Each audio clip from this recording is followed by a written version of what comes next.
Let's start with today's topic is going to be called The Messiah is in the Old Testament. The Messiah is in the Old Testament. Because oftentimes you have a lot of Israel, well, I guess I'll say a lot, who do not believe in the Messiah. And if you notice, the ones that don't believe in the Messiah are the most, or are rather the least, most irrelevant in the nation. They don't go out and teach the people. They do nothing. They sit by, criticize the camps that actually do believe in him and put in the work. That lets you know who the Most High is dealing with, because the prophets went out and taught the people. All right? Not cower under the bed at home. And the reason why they had no spirit to go out and teach is because the Most High is not dealing with them. You reject this son, he rejects you. The spirit's not going to be in you. Genesis 49 and verse 8. We'll start there. The Messiah is in the Old Testament. Genesis 49, verse 8. We'll start from the very beginning. The book of Genesis, chapter 49 and verse 8. Judah, thou art he whom thy brethren shall praise. Thy hand shall be in the neck of thine enemies. Thy father's children shall bow down before thee. So he's talking about Judah here. So it's in reference to Judah in the last days. Okay? Read on. Verse 9. Judah is a lion's whelp. From the prey, my son, thou art gone up. He stooped down. He couched as a lion, and as an old lion, who shall rouse him up? So Judah is, well, read verse 8 again. Let's do it. We do it with that. Judah, thou art he whom thy brethren shall praise. Because the Most High was going to raise up Judah first to raise up all the rest of the tribes of Israel. He was going to raise up Judah first. He has raised up Judah first. That's why you oftentimes hear these Old Testament Israelites who reject Northern Kingdom saying, how come there's not many Ephraimites, leaders, and so forth? Well, the answer is simple. He was going to raise Judah first. Ephraim will come after. Ephraim's coming in. All right? Read on. Thy hand shall be in the neck of thine enemies. Judah will be in direct vicinity of the enemy, Edom, Babylon. That's what it's referring to. Judah is going to be in North America, Edom's capital, in the neck of our enemies. Our hand should be in the neck of our enemies. I mean, we'll be close to them, the closest among all the rest. Go ahead. Thy father's children shall bow down before thee. And the father's children are going to respect Judah because they'll acknowledge that Judah was the one the Most High raised up to bring forth the truth to all the 12. That's what it's going into. Verse 9. Judah is a lion's whelp. The fierce lion. Go ahead in his youth. From the prey, my son, thou art gone up. There was a time when Judah was going to rise up and fight against the enemy. There was a time when that took place. You had the Panthers. You had who else? You had SNCC. Numerous organizations that were rising up against the prey, against our enemy. Remember, it said in the neck of our enemies. So we were going to be close to our enemy and we were going to strike back. But what happened? Civil rights leaders is also civil rights leaders. Go ahead. He stooped down. He couched as a lion. Right, a lion's ready to strike. He stoops down, ready to pounce. Go ahead. And as an old lion. But something happened. Who shall rouse him up? Something happened.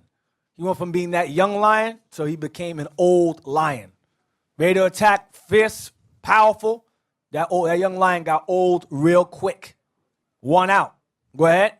Who shall rouse him up? Who shall rouse him up? So let's get an example of an old lion. Get Baruch real quick. Baruch 3 verse 10. Baruch 3 verse 10. It says, but as an old lion. What made him an old lion?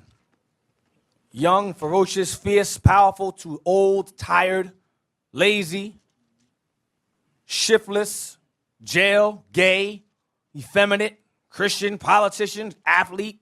What happened? The book of Baruch, chapter 3 and verse 10. Yeah.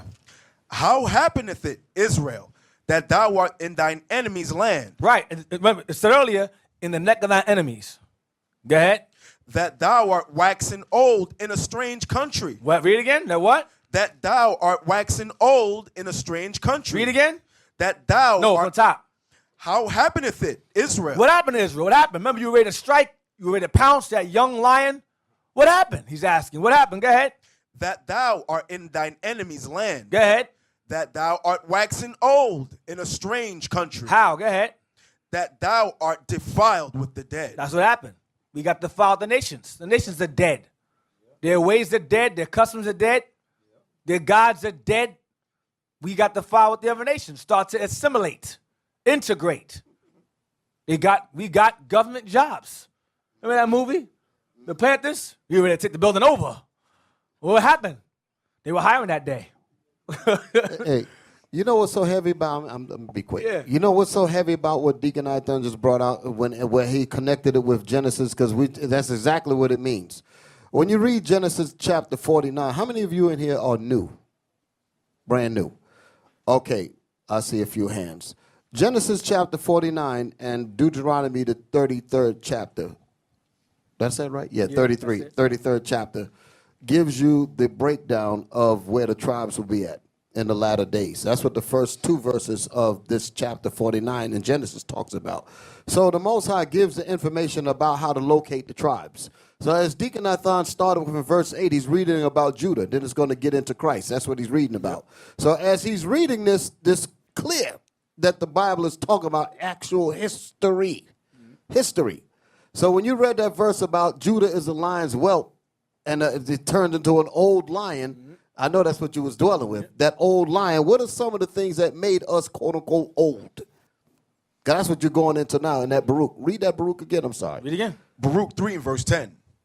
How happeneth it, Israel, that thou art in thine enemy's land, that thou art waxen old in a That strange... thou art waxen old. Waxen old. That's going back to what we read in Genesis. A good precept. That's a very good precept.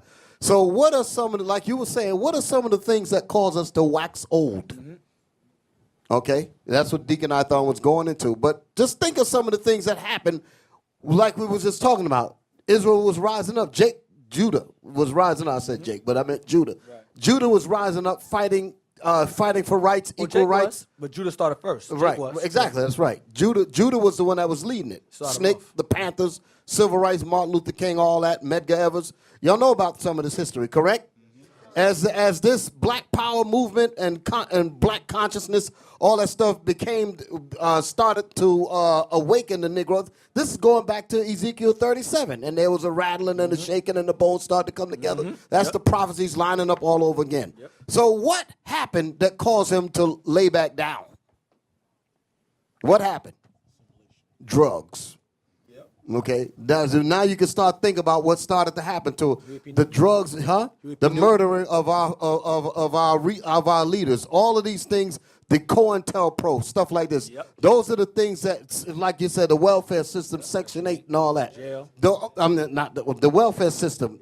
Okay, all different kinds of health. These are the things that the enemies, what did it say? His hand shall be in the neck of thy enemies. These same enemies began to figure ways on how to destroy the rising up of Judah. That's why the Most High comes back and he says, who shall rouse them up? Because they're going to have to be awakened again to really stand up. Okay, so that's prophecy. People talking about the Bible ain't talking about times of prophecy. Shut the hell up. Go ahead, Deacon. Read on. Read verse 10 again. Baruch 3 and verse 10. How happeneth it, Israel, that thou art in thine enemy's land? How'd you get there? Go ahead. That thou art waxen old in a strange country. This one. Go ahead.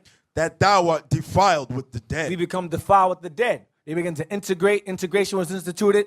Assimilation was instituted. Public assistance was instituted. Government jobs. Politics. You have the leaders now. Lupe, what's his name? What's his name of all time? Young Lords.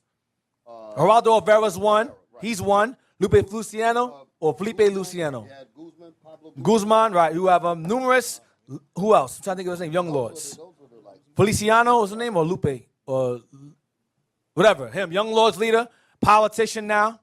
You have numerous people who rose up and then they fell back. Sharpton. Okay, him. A number of our people begin to wax old in the philosophies of this world. Defiled. Go ahead. Adam Clayton Powell, right. Yep. Marcus Garvey, go ahead. Verse 11. That thou art counted with them that go down into the grave. Read again. That thou art counted with them that go down into the grave. Mean you're dead.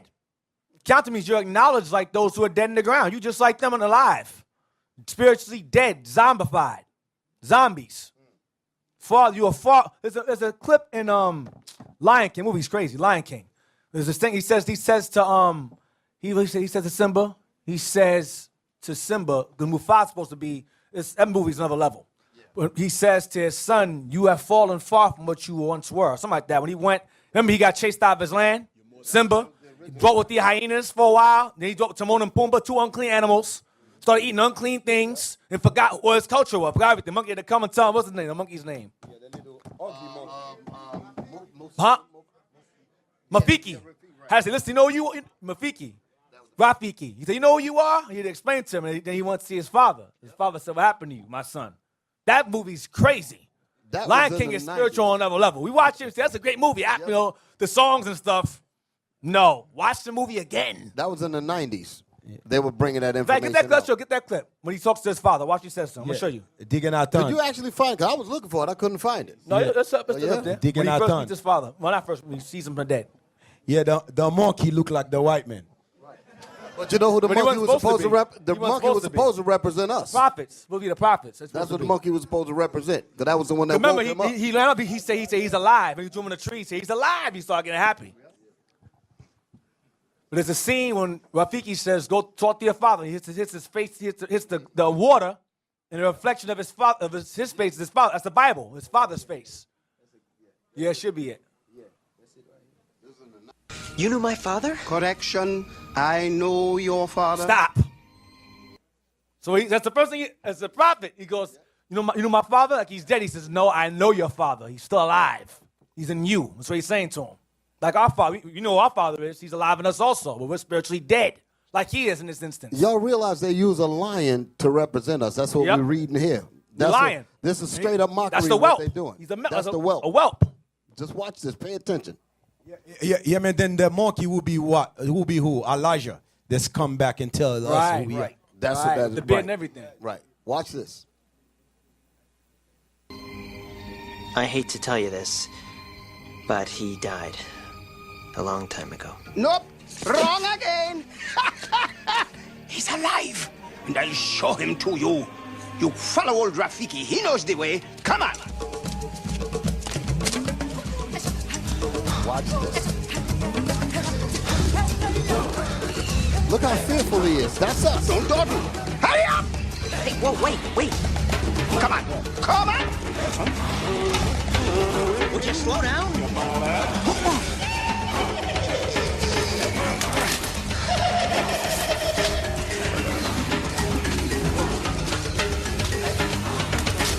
Stop. Watch this. Just pay attention. Look down there.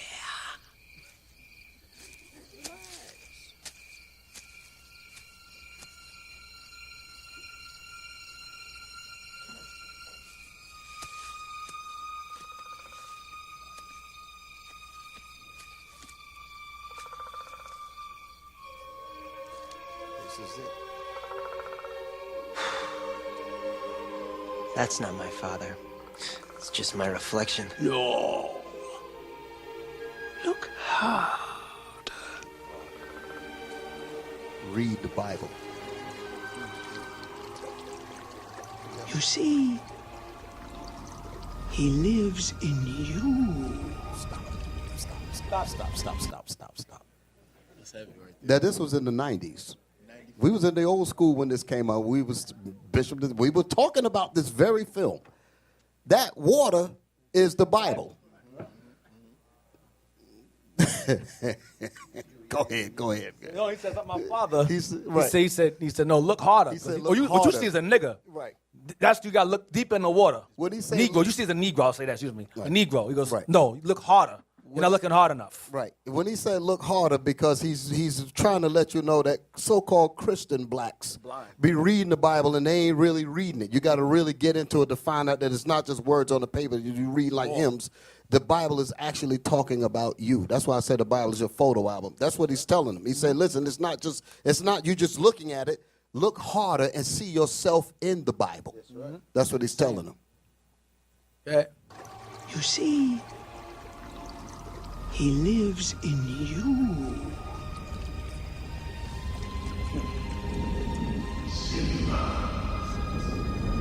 Father?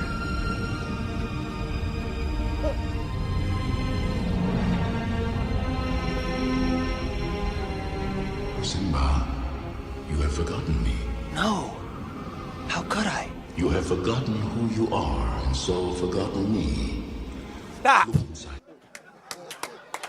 Y'all didn't know about this? What more do you need at this point? Y'all didn't He's know in the about clouds, got the beard blowing in the wind. You forgotten.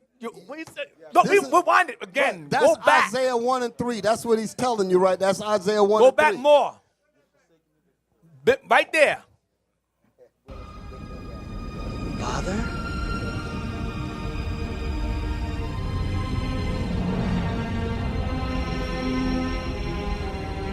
Simba, you have forgotten me. No. How could I? You have forgotten who you are, and so forgotten me. Look inside yourself, Simba. You are more than what you have become. Stop. That's what he said. You've forgotten me. Therefore, you don't know who you are. And he goes, you've fallen far from what you... Go back again. I hear it again. I can't. I keep stumbling. My mind is not picking up. Too heavy for me. Can you imagine? Can you listen You've to me? forgotten me. Can you imagine what it's like sitting in the movie theater? Because a lot of us went to see this while other Jakes was in the movie theater. We're looking at the screen, seeing what it's saying, and we understand exactly what we see. I'm talking about even back then, with the little bit of understanding that we had then, we understood this. We understood this clearly. And the other people in the movie theater clueless as hell. They don't know what the hell they're looking at. Cartoons or something. I'm like, man, this is ridiculous. Yeah, you know what's so heavy about that? He said, you have not know who you are. That's why you forget who I am. Yep. Yeah, that's what the Lord said. Because of us lost our identity, we don't know who God is. We're thinking we just a bunch of Negro follow Christianity. Yep. The Lord said, no, because you don't know who you are, you're not going to honor me. But when you know who you are, you're going to know that I'm the true God. I'm the God of your father. Yep. You're going to follow me when you know who you are. Right. That's really what he's saying to him. Yep. I'm going to be quiet after this. Y'all got to realize when the... Yes, I am. Yes, I am. Y'all got to realize that when the movie producers and the people put these movies together and they put this information out here, that's showing you how important you really are. And they measure our spiritual intelligence with these movies. Yep. I'm going to say that again. They put like I always say, they don't give a damn about entertaining you. It's not about entertaining. They don't give a damn if you die on a chicken bone. They don't care about that. The whole objective is for them to find out how many of you know your real history. And exactly. So, and if too many of us know, then they say we got to tweak the books to put them back to sleep. We got to give them more drugs, like we was talking about earlier. Give them more integration, bring them more, do all of that kind of stuff to put us back to sleep. So that's what these kind of movies are about. That's what they are about. Okay. So it's important for them to do that because they have to know. They have to know how fast we're rising. Right. To wax you old again. Exactly. Go ahead.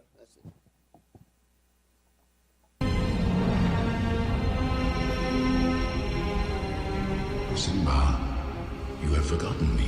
No. How could I? You have forgotten who you are, and so forgotten me. Look inside yourself, Simba. You are more than what you have become. You must take your place in the circle of life. How can I go back? I'm not who I used to be. Remember who you are. You are my son, and the one true king. Stop. When he says you Bob. are my son, what is he saying? He's saying that you're the Israelites. Yeah. That's what he's saying. He said, you are my son, you are the Israelites. You Look at belong his to me. face. That's at camp. You tell him that at camp. We at camp. I'm getting chills just watching this, and you should have seen when. He said, how can I go back? I'm not what I was before. But there's more because the prophet. Well, let me shut up. Yeah. Thank you, Deacon Yasa. Thank you, sir. Let it roll. Let it roll. Come on. No, please, don't leave me. Father, don't leave me.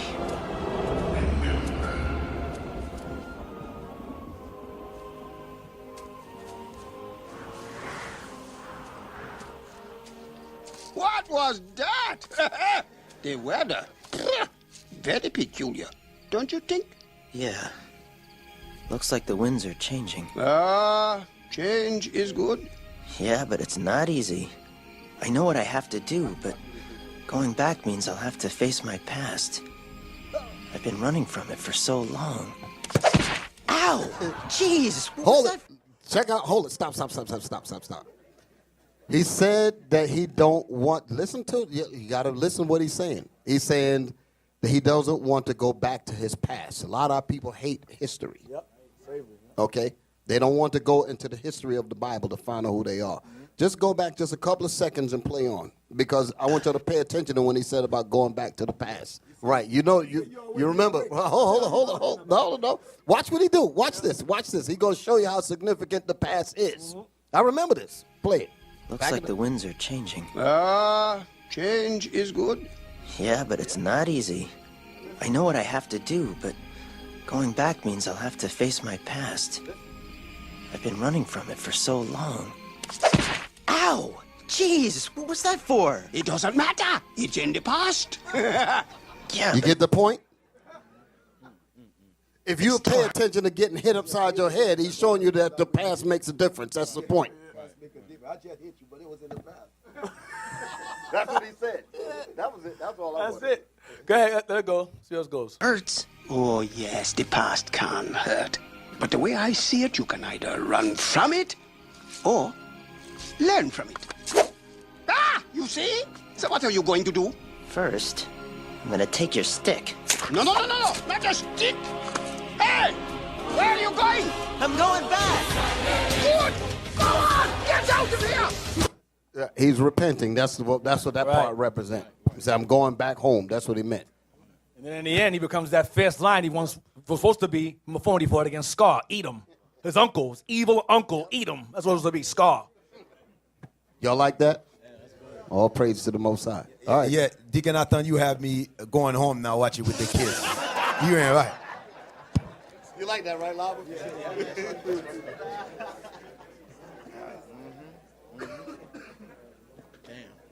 Genesis 49 again. Uncle Edom. The book of Go ahead. the book of Genesis, chapter 49 and verse 8. Judah, thou art No, he. verse 9. Verse 9. Judah is a lion's whelp. From the prey, my son, thou art gone up. He stooped down. He couched as a lion. And as an old lion, who shall rouse him up? The prophets, or as what we are now, Rafiki. That's what we'd be. And here, go ahead. The scepter shall not depart from Judah. Meaning he's always meant to be king.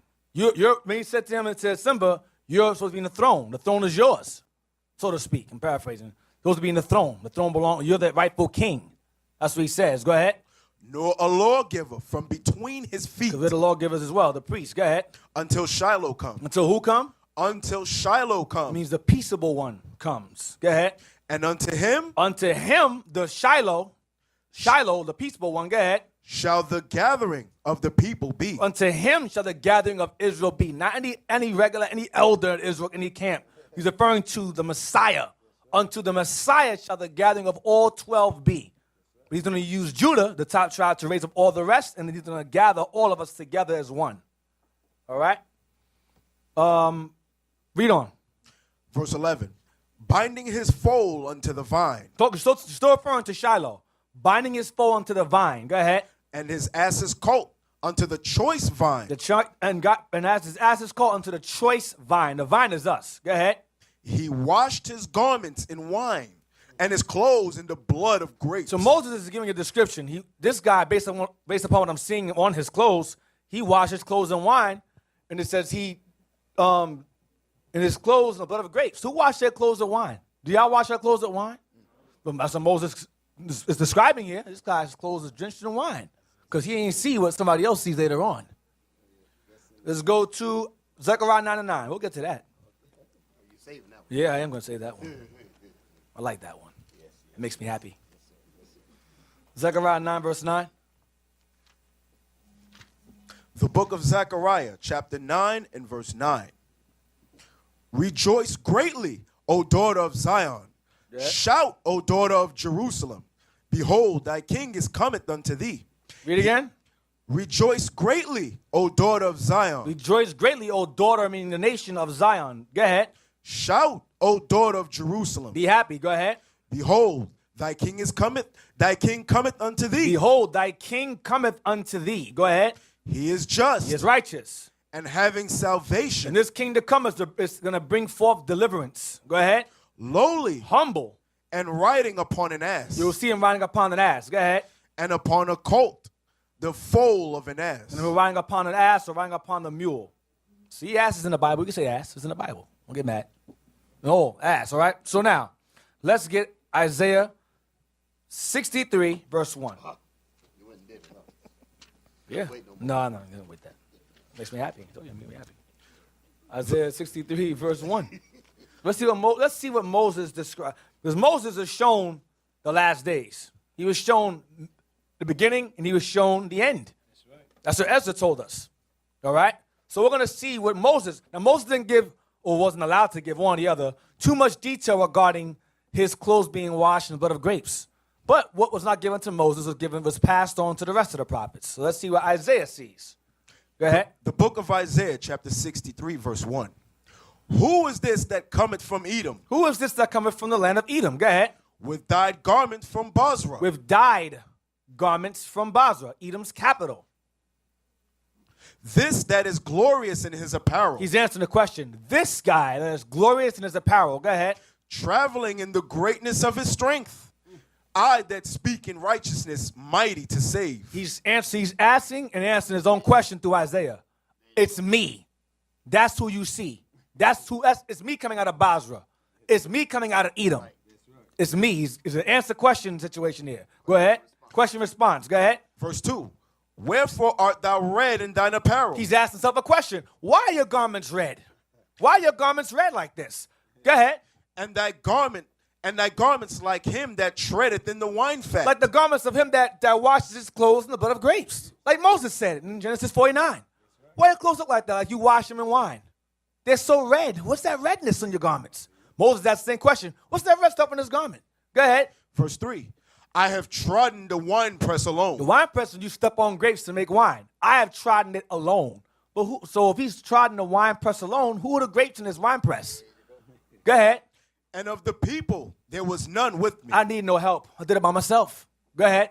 For I will tread them in mine anger. Oh, now we're getting a clue of who the grapes are. I will tread them. Who's the them? Edom in verse 1. I will tread them in mine anger. Go ahead. And trample them in my fury. And I'm going to stomp them out. You know how Jake is evil in the world. He stomp people out. Well, Christ is going to do the same thing in righteousness. Stomp nations out. Give them the beats. Go ahead. And their blood shall be sprinkled upon my garments. Now we know what the wine is. It's not wine at all. It's blood. That's what it is. And he said, and their blood. Their so he blood. ain't talking about grapes. He's talking about people's bodies. Yep. That's what he means. And whose people's? Bozrah, Edomites. Yep. Then always remember that's not his blood. He ain't gonna be cut where his blood mingle with them. He just gonna be killing. Yep. Go ahead. That's a bad scene, ain't it? Yep. Big black feet smashing so-called white folks. Yep. Because that's what the scene is. Mm-hmm.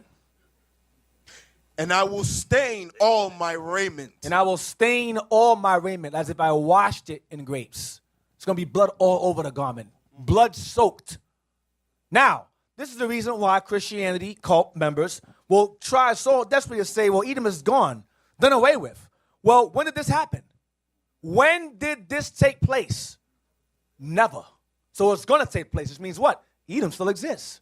Which means there's a nation on the earth that God still hates and God is going to kill. Which means all nations can't be saved because one is condemned and still condemned until now. So you're going to stop that nonsense. We keep telling you, leave us alone. So now y'all understand what Genesis 49 is about when they get to those verses. Mm-hmm. Verse 4? Verse 4. For the day of vengeance is in mine heart, and the year of my redeemed is come. For the day of vengeance is in mine heart. So God thinks on vengeance, and his son does too. And he says, in the year of my redeemed, in the year of the salvation for my children, my people, is come. So while I'm stomping y'all out, I'm saving them. Go ahead. And I looked, and there was none to help. And I wondered that there was none to uphold. No one can fight me. No one can win. No challenge. Go ahead. Therefore mine own arm brought salvation unto me, and my fury it upheld me. And my anger kept me going. It killed more and more and more. The angry I got, the more I killed. That ain't the Lord Jesus. Right. Not my Caesar. I mean Jesus. That ain't the Lord Jesus. Verse 6. Verse 6. And I will tread down the people in mine anger. Now he clarifies it more. I will tread down the people in mine anger. Because where's he coming from? Edom, Bozrah. He's telling you where he's coming from. He's giving you the aftermath. I came out of this city. I'm covered in this wine press. I came back alone, covered in blood. But where did he come from? Whose blood he's covered in? Edom's. You know what's funny, Deacon, as you bring that out? Don't you know that during the so-called dark ages, when we were ruling over there, don't you know that we painted this scene on a lot of the walls over there? Mm-hmm. This is what we're reading. The paintings of Christ smashing in the wine press is illustrated over there. So they knew about this. Mm-hmm. They know about it. Right. Verse 6. Verse 6. And I will tread down the people in mine anger. Go ahead. And make them drunk in my fury. Go ahead. A person is drunk, they're all over the place. They're freaking in the dazed up. They're not gonna do it to themselves. They're gonna be all beaten up, destroyed. Go ahead. And I will bring down their strength to the earth. And bring them to hell. Put them in captivity. That's what he's saying. Bring down their strength to nothing, to the ground. That's what it means. That's what Moses saw in Genesis 49. That's detail. Numbers 24. Now we have a witch named Balaam who, when Israel entered into the promised land, the people, the heathens out there got fearful. I believe it was the Midianites, and I think the Moabites. I got nervous and ran to this witch to ask him to curse Israel for him. And he said, I can't do it. They're righteous. They're doing the commandments. They're following their God. Their God speaks to me. I can't do anything against them. But I will tell you these things, though. The things he showed me, I'm going to tell you. Numbers 24. And the reason why we know what the Lord showed this guy is because he showed Moses what he showed Balaam. Because we killed this guy. Because Balaam was the one that told the heathen, I can't curse them, but what I can do is give you counsel on how to beat them. Send your women against them. Then once you send your women against them, they'll sin. Then you can overthrow them. So the Most High showed him these things before we eventually killed them, Moabites that tried to hire him, and then we killed him also. So Moses, who wrote Genesis and Numbers and so forth, is showing us what he showed to Balaam. We wouldn't know about this if Moses didn't write it down. Can't read someone's mind. So the Most High is showing Moses what he showed Balaam. That was going to be before us or happen to our people in the last days. You follow? Numbers 24 and verse 14. The book of Numbers, chapter 24 and verse 14. And now behold, I go unto my people. Come therefore, and I will advertise thee what this people shall do to thy people in the latter days. What my people shall do to what this people shall do to your people in the last days, latter days. Jump to verse 17. So he's referring to the last days. Verse 17. Verse 17.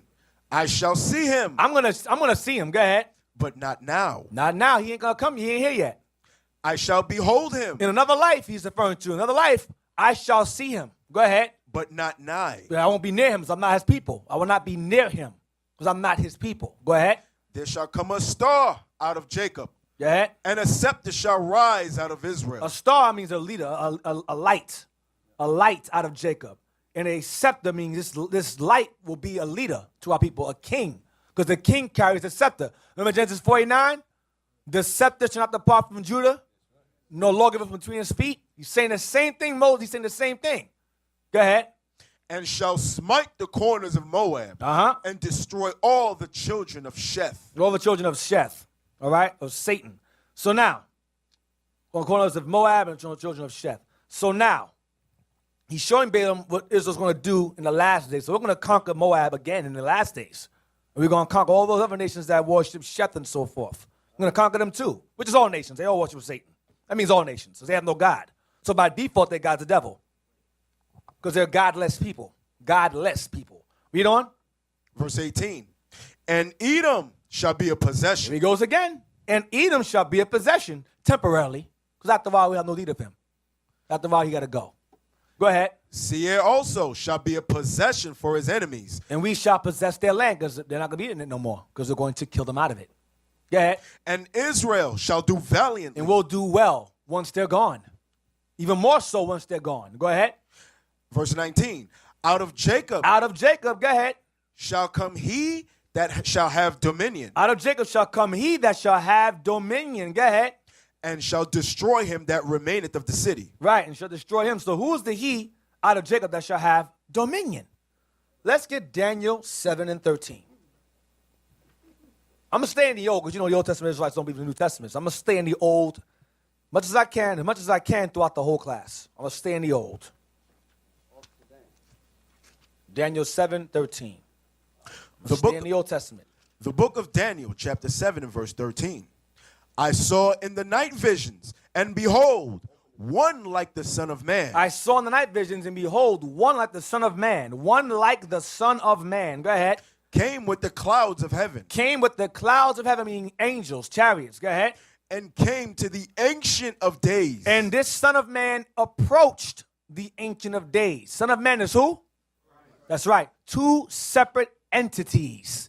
Not the Trinity, not one the same. He's being presented, one being presented by the angels to another. Not the same. He's not presenting himself to himself. That doesn't make any damn sense. Otherwise, it will say, the Ancient of Days came to the Ancient of Days. It don't say that. It says, Son of Man came to the Ancient of Days. Read again. And came to the Ancient of Days. Read from the top. I saw in the night visions, and behold, one like the Son of Man came with the clouds of heaven, and came to the Ancient of Days. And he came to the Ancient of Days. Go ahead. And they brought him near before him. And they, the clouds of heaven, brought him, the Son of Man, near before him, the Ancient of Days. Giving you a separation of the two. Y'all follow? Go ahead. Verse 14. Watch this. And there was given him Him, dominion. horn, the him is the Son of Man. There was given him the Son of Man. Go ahead. And there was given him dominion. What? Dominion. Isn't that what Balaam just said earlier? Out of Jacob shall come him that shall have dominion. He's referring to him. Go ahead. And glory. And glory. And a kingdom that all people, nations, and languages should serve him. Should serve him. Remember Zechariah 9 said, behold, thy king cometh. Zechariah 9 verse 9. Go ahead. His dominion is an everlasting dominion, which shall not pass away. Which will last forever. And his kingdom that which shall not be destroyed. Ever. Let's get Psalms 2. Verse 6.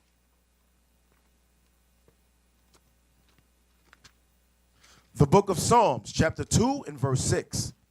Yet have I set my king upon my holy hill of Zion. I will declare the decree.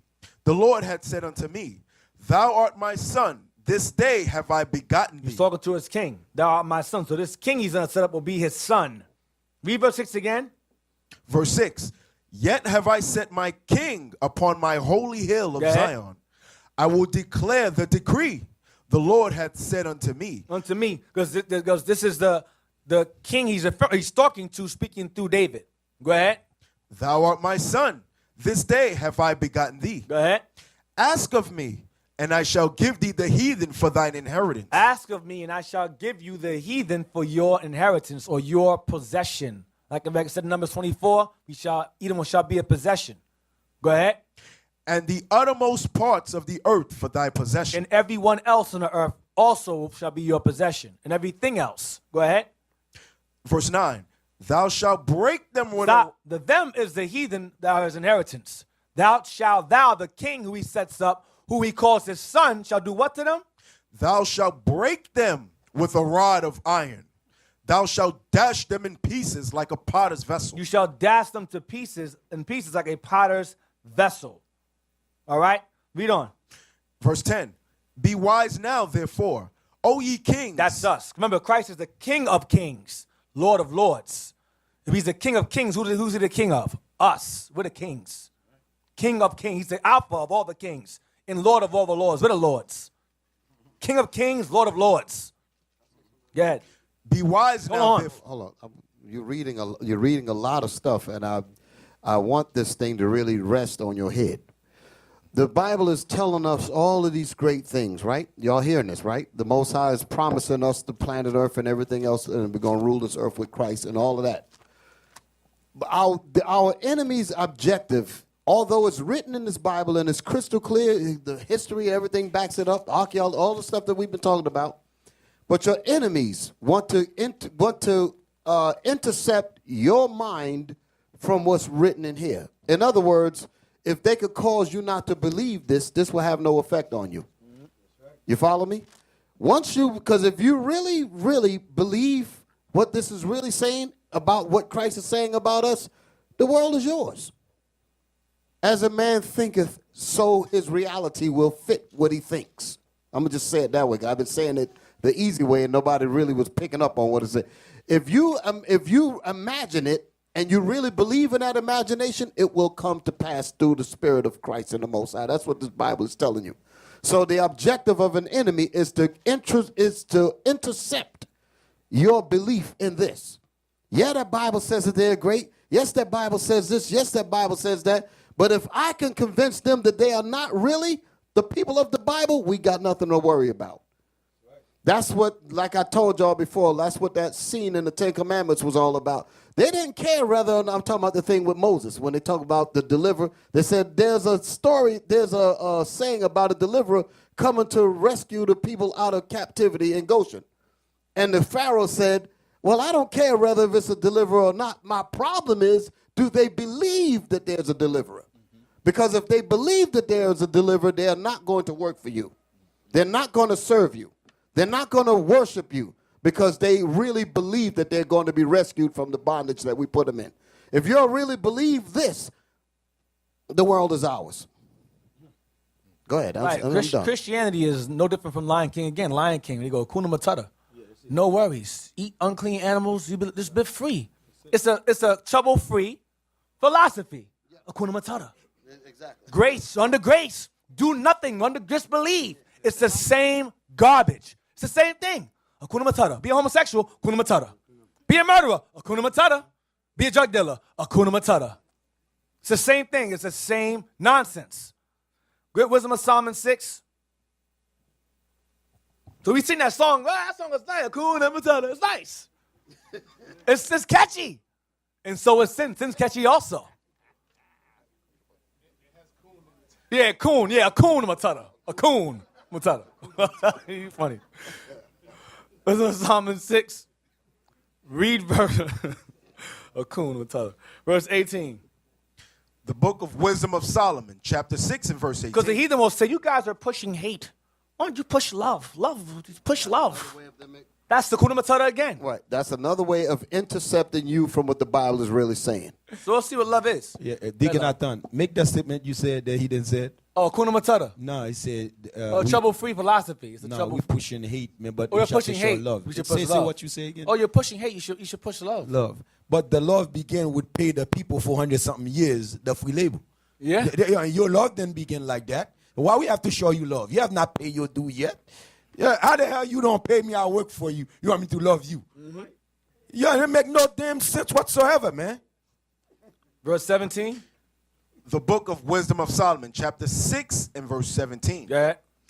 For the very true beginning of her is the desire of discipline. The desire of discipline. The her is wisdom. Go ahead.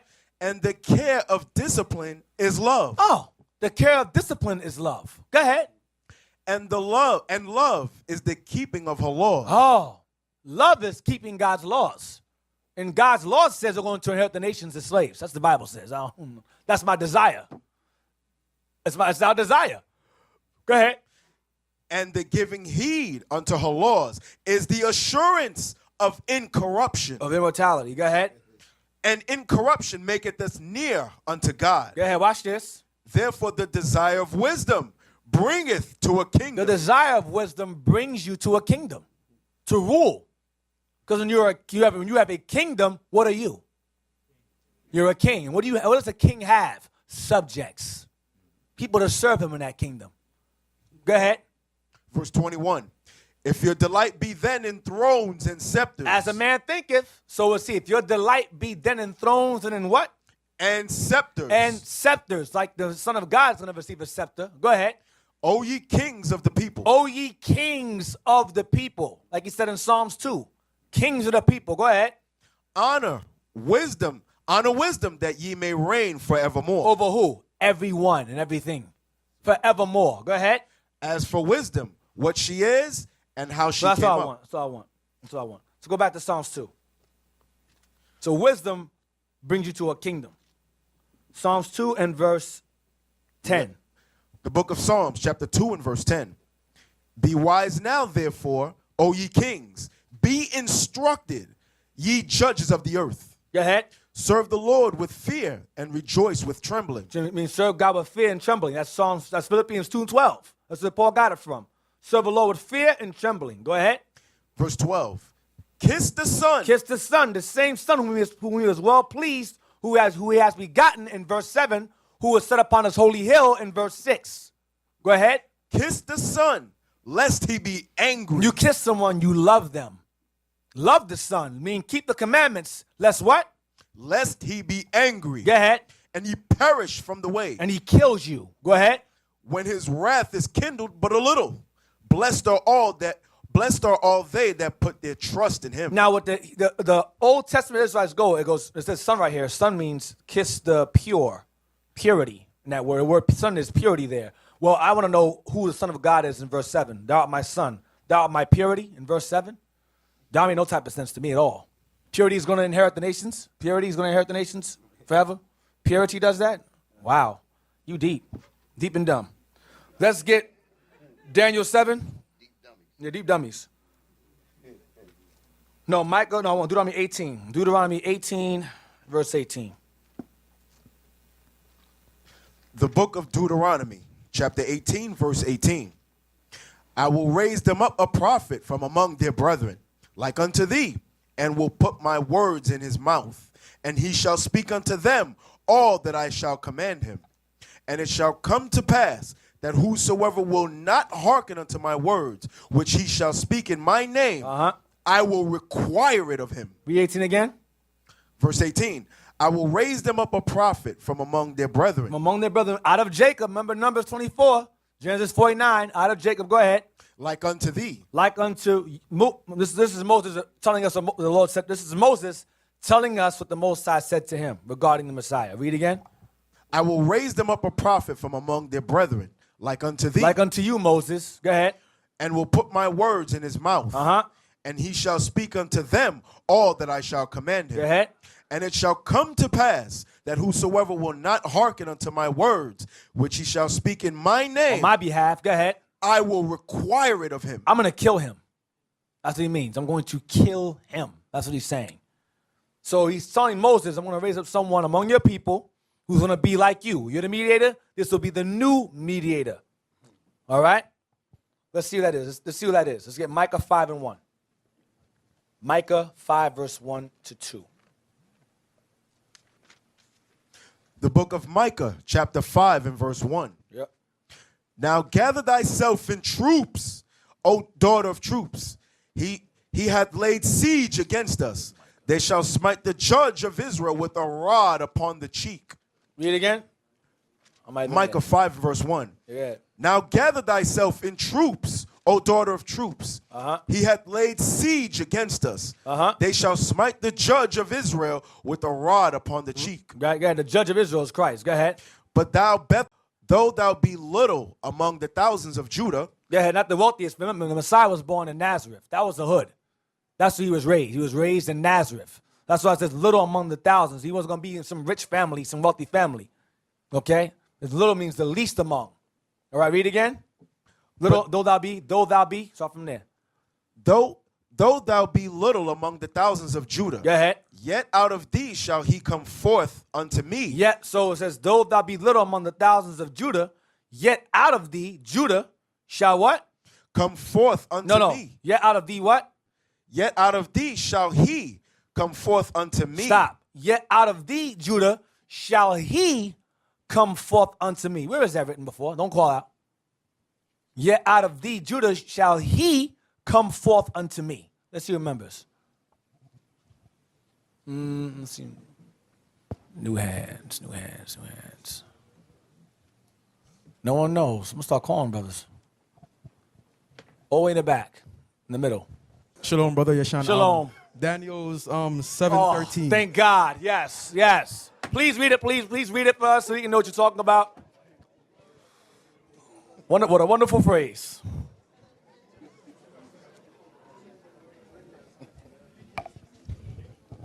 I saw in the night vision, and behold, one like unto the Son of Man came with the clouds of heaven, and came to the Ancient of Days, and they brought him near before him. Okay, so which part is the Micah 5 and 2?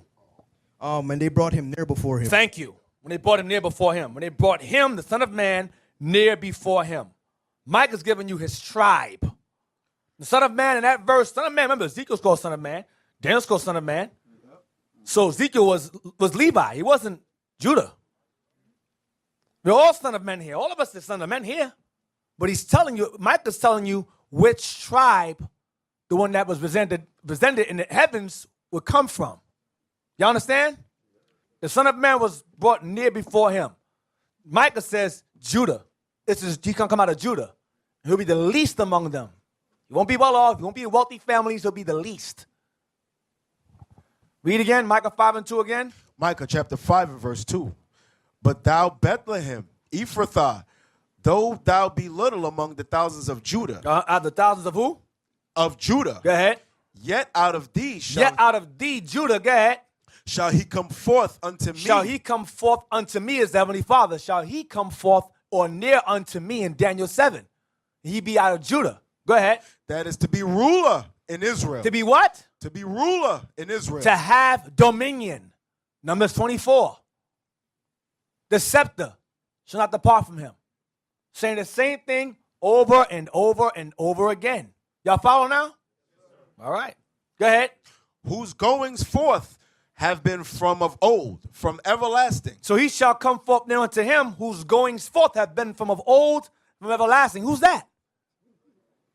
No, it is not Christ. I'm saying Christ. He shall come forth near unto me whose goings have been of old and everlasting. Who's that? The Father. The Ancient of Days, whose goings forth have been from of old and of everlasting. He shall come forth unto me, and he shall come out of where? Judah. Out of the tribe of Judah. You understand?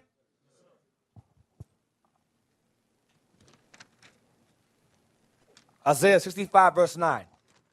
Out of Judah shall come forth a ruler, it says, over in Israel. Out of these shall he come forth unto me, that is to be ruler in Israel. Isaiah 65 and verse 9. The book of Isaiah, chapter 65 and verse 9.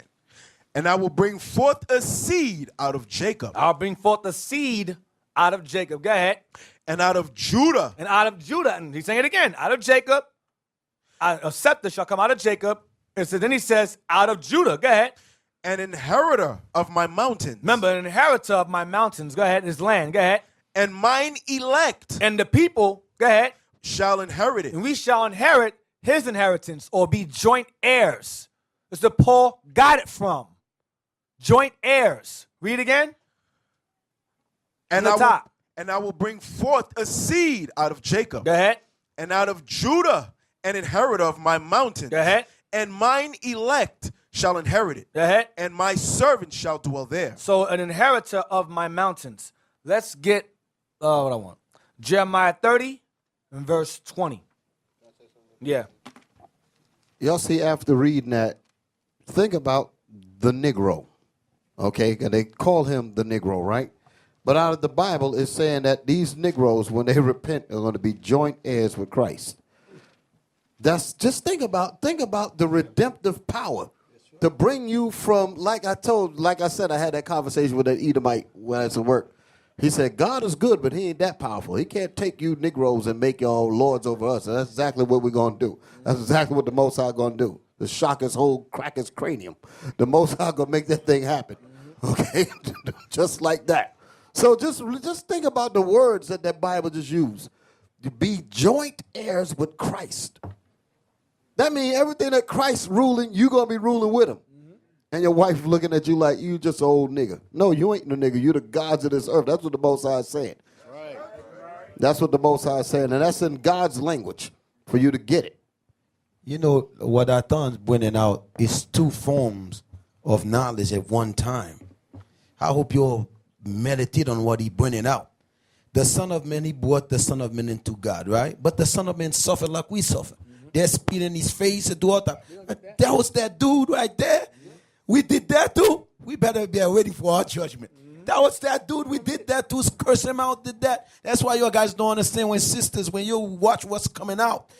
God is telling you don't know who you messing with. These are his children. Don't mess with the Israelite, period. And that's the reason why they say that's why the Christianity cults say that we're not Israelites, because they know that if we are, they're to be held accountable to the highest caliber. Because if we're not God's people, then they're good. Because they got the land back.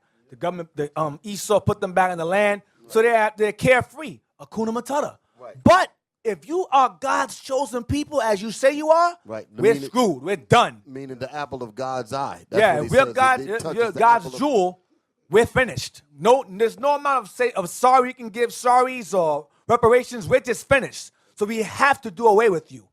You guys say you guys are cast away or you're Gentiles. Then when you ask the heathens, okay, we're Gentiles, which ones are we? Africans, which group? We're all children of God. Okay, which ones? Gentiles, which one? Hamites, which group? When you line them up, you're asking too many questions. Oh, you're going off. No, I'm answering the right questions. That's why you're getting mad. Kill a nigga, kill him. That's what happens. You have to ask the right questions. Because Esau expects you, through the power of his redness or paleness, to just believe. You're a Gentile. I'm good. I'm a Gentile. Sweet, I got it. No problem. Thank you, Esau. Thanks, Daddy. No, them days is over. We're Gentiles. Okay, which ones? Oh, you're Hamites. Okay, which Hamites are we? Canaanites. Well, Canaan had mad sons. He had 10 tribes. So which group of Canaanites are we? I play with it. I like to have fun with it. It's fun to me. They never answer the question. They'll never. Listen, when you can counter these apologetics, they say to you, we're Africans, ask them, according to the Bible, which group of Africans are we in the Bible? Show me. With evidence. Show it to me. You're not going to get no answer. Because they don't want you to. You know why? They don't know. And by them saying they don't know, that proves you're Israelites. Because your identity is what? Unknown. What was going to happen to Israel? The nation to be what? Cut off. And not be in remembrance. So we fulfill prophecy by our identity not being known. So by default, you're saying we're Jake because you can't answer my question. You understand? That's how fun it is, with these idiots. Exactly. The same point, like this thing that we read all the time says exactly what Deacon Ithon just said. Just the regular definition of ham in the Bible dictionary. It's saying the same thing there. The man goes through and he says, listen, Ham was the father of he names all 4 sons, which constitute that whole continent of what you call Africa. Yep. When you break it all the tribes come out of those 4 sons. Then he comes outside of that and says, but not the Negro. So he excludes the Negro from the whole the whole continent of what you call Africa. For him to say that you did not come out of Ham, that means they have to know where you came from in order for them to say you did not come out of Ham. But the fact that they didn't tell you proves that they do know. Because you cannot say that you did not come from X, Y, and Z if you don't know who they are. You have to know where they came from in order to say they did not come from Ham. You have to know where they came from. And they have that in their books and their prestigious colleges and all of that. They got that information in there that you are forbidden to go check out. And what the heathen will say is, it doesn't matter. We're all one in Christ. Okay, that's fine. But when the East Indians acknowledge Christianity, they know they're East Indians. When the Chinese acknowledge Christianity, they acknowledge they're Chinese. When the Arabs, they acknowledge their culture. They uphold their culture. They pride themselves in their culture while in Christianity. But when they come to us, it doesn't matter. You find that odd? I think you got to say that again, Deacon. Okay, I'll say it again. In Christianity, that was heavy. You got to take it slow. Heathens that accept Christianity. Listen good to what he's saying. Chinese accept Christianity, but they still acknowledge their culture as Chinese people. East Indians accept Christianity, yet they acknowledge themselves and their culture in East Indian culture. Arabs acknowledge Christianity, some of them, but still embrace their Arabic culture. When it comes to us, it doesn't matter. We're all one. Well, how come the nations who accept Christianity don't feel that way? They embrace their culture, their past, their present, and they all walk with each other. As Christians, when it comes to the Negro, Hispanic, or Native American, oh, you're Gentiles. Ambiguous, unknown Gentiles. We can't undefined people. Doesn't matter in Christ Jesus. So then it shouldn't matter to other nations then either. They shouldn't be Chinese then. They should be children of God. They shouldn't be Arabs. They should be children of God. They shouldn't be East Indian. They should be children of God. Let me make it clear. You understand? What you're saying. I'm going to make it clear. What Deacon Ithon is saying is that when the so-called Chinese join the Christian church, they are still allowed to bring on their Chinese heritage into Christianity, and they are still recognized as quote-unquote Christians. When the Arabs when the Arabs call themselves Christians, they can still speak Arabic. They can still do the quote unquote Arabic things and the rest of it, and they're still accepted as Christians. But when you do it, when you come into quote unquote Christianity, they want you to just forget anything about your past. You can't bring nothing about yourself to it. Yep. Just ambiguous. Because they know that your real self will shatter the whole thing. Yep. You're the subject about what they're reading. That's the problem. Yep. Jeremiah 30, verse 20. The book of Jeremiah, chapter 30 and verse 20. Their children also shall be as aforetime. We shall be as we once were. When Simba said, he goes, you will be as you once were before. Remember, bethink yourselves. That's what he's saying to Simba in the movie. Bethink yourselves. Remember. He kept saying it again and again. Remember, remember. You shall be as aforetime. Go ahead. And their congregation shall be established before me. Go ahead. And I will punish all that oppress them. And I will punish all that oppress them. Go ahead. And their nobles shall be of themselves. And our leaders shall be of ourselves. Not heathens, not Trump, not Clinton, of our own selves. Go ahead. And their governor. And our governor or the ruler, go ahead. Shall proceed from the midst of them. Deuteronomy 18:18. It says their governor shall proceed from the midst of them. Go ahead. And I will cause him to draw near. And I will, who's the I here? The Most High, I will cause him, the governor, to draw near. Sound familiar? We read it earlier. In Isaiah 65 and where else? Micah and where else? And Daniel. Correct. It's redundant.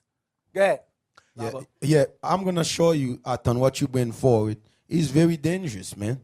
Listen, you just saying that God promised us our leader's going to come out of us, right? Yeah. So the other nation, let's say the people from India, for example, their teachers, that India teachers, those are their people. So they're going to make sure they teach them right. But our teachers are other people. How the hell they going to care about us? You understand what I'm saying? You got white folks being your teacher. How the hell he know? Oh, she know about you. But when you go to the other nation, they're teaching over themselves. Yeah. But when they get to us, that's the confusion. Hey, just accept her. Accept her. No, that's confusion. That's why they give our kids these type of drugs, man. You understand? Because their nation not there to teach our kids anything. We're supposed to teach our own kids. But they set these other Edomites in our neighborhood to destroy us as a people, man. They're not there to help us, man. Mm-hmm. Read from the top again, 21. Jeremiah chapter 30, verse 21. And their nobles shall be of themselves, and their governor shall proceed from the midst of them. And keep that in mind. And their governor shall proceed from the midst of them. Go ahead. And I will cause him to draw near. Go ahead. And he shall approach unto me. We just read that. And I will cause him to draw near, and he shall approach unto me, or draw near unto me. And Micah, and then Daniel. Go ahead. He'll be our governor, which will come out of what tribe? And he's called what in Daniel 7? The Son of Man. Go ahead. For who is this that engaged his heart to approach unto me? Is the question answer? Is a question response? Who is this guy approaching to me? He's asking us, because in this time we don't know who he's talking about. He said, who's this guy's going to rule over you that's coming there before me? How's he up here with me? Amen. If he's going to come out of you, how's he up here with me? Because it's his son approaching unto him. That's going to eventually proceed out of you through sexual intercourse. That's what he's talking about. Go ahead. For who is this that engaged his heart to approach unto me? Go ahead. Saith the Lord. Saith the Lord. So, and their governor shall proceed from the midst of them, and I will cause him to draw near, and he shall approach unto me. And he asks later on, who is this approaching unto me? That shall be your governor, that shall proceed out of you, or come out of your people. Let's get Isaiah 9 and verse 6. Governor. Remember that word? Isaiah 9 verse 6. Let's see what this governor is called. Let's see what this governor is. Maybe it's a regular man. Regular guy, because you know they don't believe in the Messiah. They say, there's no son of God. It's only Yah. Yah. Like Busta Rhymes. Yah. Yah. No one else. Just Yah. That's it. Yah. Isaiah 9 and 6, please. The book of Isaiah, chapter 9 and verse 6. For unto us a child is born. So for unto us a child is born. Unto us, Israel, a child is born. Go ahead. Now, if a child is born, right, and it's a male, what is it? What's it called? Well, yeah, but what is he to the father? There you go. Read again. For unto us a child is born. Go ahead. Unto us a son is given. Unto us a son is given. Whose son could he be given? Whose son is he? The father's son. Read again from the top. For unto us a child is born. Uh-huh. Unto us a son is given. Watch this. And the government shall be upon his shoulder. That sound familiar? And the government shall be upon his shoulder. You read earlier in Isaiah 60, Jeremiah 30, verse 21, the governor which shall proceed from you, who shall approach unto me. Go ahead, read again. For unto us a child is born. Unto us a son is given. A son is given, a son is offered. For what purpose? We'll get that later on. A son is born, and unto us a son is given. Go ahead. And the government shall be upon his shoulder. Go ahead. And his name shall be called Wonderful. And his name, the name of the son, he shall be called Wonderful. Counselor. He shall be called Counselor. These are his names, by the way, his names. Go ahead. The mighty God. Whoa, what man is called the mighty God? What man got that title in the Bible? Is it King David? No. Unto us the son is born, unto us the son is given, and he shall be called the Counselor, Wonderful, and he's called the mighty God. So where did he reside before he was given to us? In the heavens. Read again. For unto us a child is born, unto us a son is given, and the government shall be upon his shoulder, and his name shall be called Wonderful, Counselor, the mighty God. Notice it's capitals. Wonderful, W capital, because it's emphasis. It says Wonderful, Counselor, the mighty God, capital G, the mighty God, or the Almighty God that spoke to Moses in Exodus 6:3. Angel in the bush. That's who was talking to him. Go ahead. Yeah, just a little bit. Go ahead. The everlasting Father. And he's called the everlasting Father because he was there from the beginning with his father. And the father used him to make everybody else. So he's a father too. Go ahead. The Prince of Peace. And he's called the Prince because his father is King. Prince of Peace. And he's our Prince, our noble one. Go ahead. Verse 7. Of the increase of his government. Of the increase of his government. So if he has a government, what is he? A governor. Go ahead. Of the increase of his government and peace, there shall be no end. No end mean no end. That go back to Daniel 7:14. Everlasting shall not be passed away. His kingdom shall last forever. Same thing. Go ahead. Upon the throne of David. Stop. So if he's sitting on that throne of David, what child must you be of the sitting on that throne of David? Judah. And this child that's born and given unto us is called the mighty God. So how the Old Testament Israelites explain this chapter? I need to understand that. How they bypass this. I'm confused. Unto us the son is born, the son is given. He's called the mighty God, and he shall sit upon the throne of David. Who else could it be? It can't be David. David ain't called the mighty God. His government ended. And his government ended. 40 years, he died. Ended. Solomon took it, 40 years, he died. It ended. Read verse 7 from the top. Verse 7. Of the increase of his government and peace there shall be no end upon the throne of David and upon his kingdom, to order it. To establish order. Go ahead. And to establish it with judgment and with justice from henceforth even forever. He established it with what? With justice from henceforth even forever. So the son of that son that's born and given unto us, who comes out of Judah, who's also known as the mighty God of old, shall establish his kingdom forever, his dominion forever, with justice and judgment. Yes. You see what at the top of that verse it says, of the increase of his government. Where does that increase begin?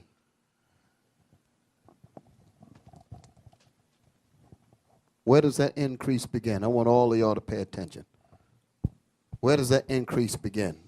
I want to smash Christianity. That's the reason why I'm reading this. Where does that increase begin? Everybody's scared to raise their hands up. Stick your hands up high. You don't act like that lion that we were looking at earlier. Yeah, cool them, but whatever that thing was. Okay, stick your hand up high if you're confident. Raise your hand if you're sure. Shalom. Shalom. Yahushua. Yahushua. The 144,000. That's where it begins. Okay, give me more. I want better than that. That's true, but the increase of his government. Think about the word increase. Increase from what? From Judah. Okay, you remember we read earlier? I don't know if you were thinking about this. When it says, who shall rouse him up? Right. Rousing up, prophets. this was raising up. The Most High is going to increase us from that point when he start to repent us and we start to turn around. So when you see order happening in here, that's part of it. When you finish the verse. Read the verse on. I'm going to be quiet after this. I just wanted y'all to see that because this ain't church. Isaiah, the book of Isaiah, chapter 9 and verse 7. Of the increase of his government. The increase means to magnify, meaning to rouse him up. Go ahead. And peace there shall be no end. And it's going to raise up till it ain't going to be no end at all. The mustard seed, so you're going to understand. Go ahead. Upon the throne of David and upon his kingdom to order it. You see that word order? That's all I wanted, Deacon. To order it. That's the reason why we have order.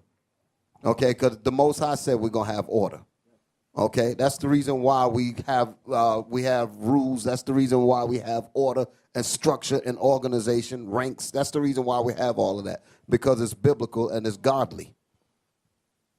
Yeah, what clarifies that, it says the nobles should be of their own people, the nobles. Who's going to set them up? He is.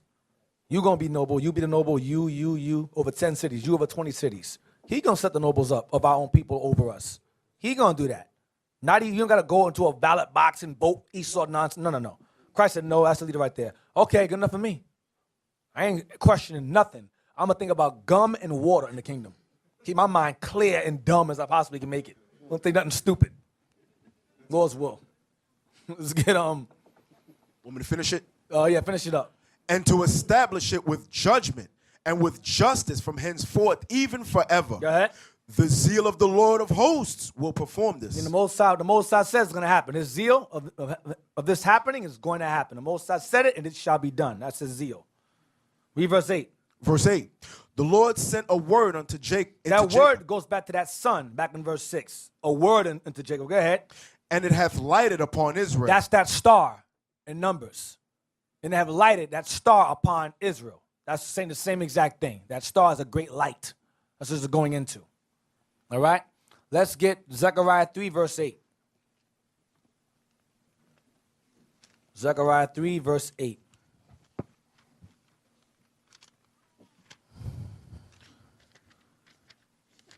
The book of Zechariah, chapter 3, and verse 8. Yep.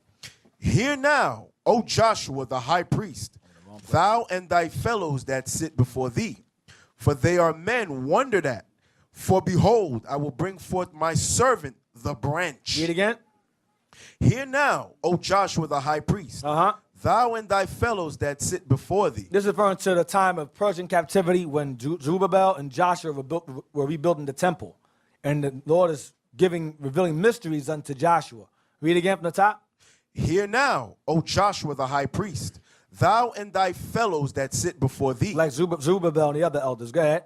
For they are men wondered at.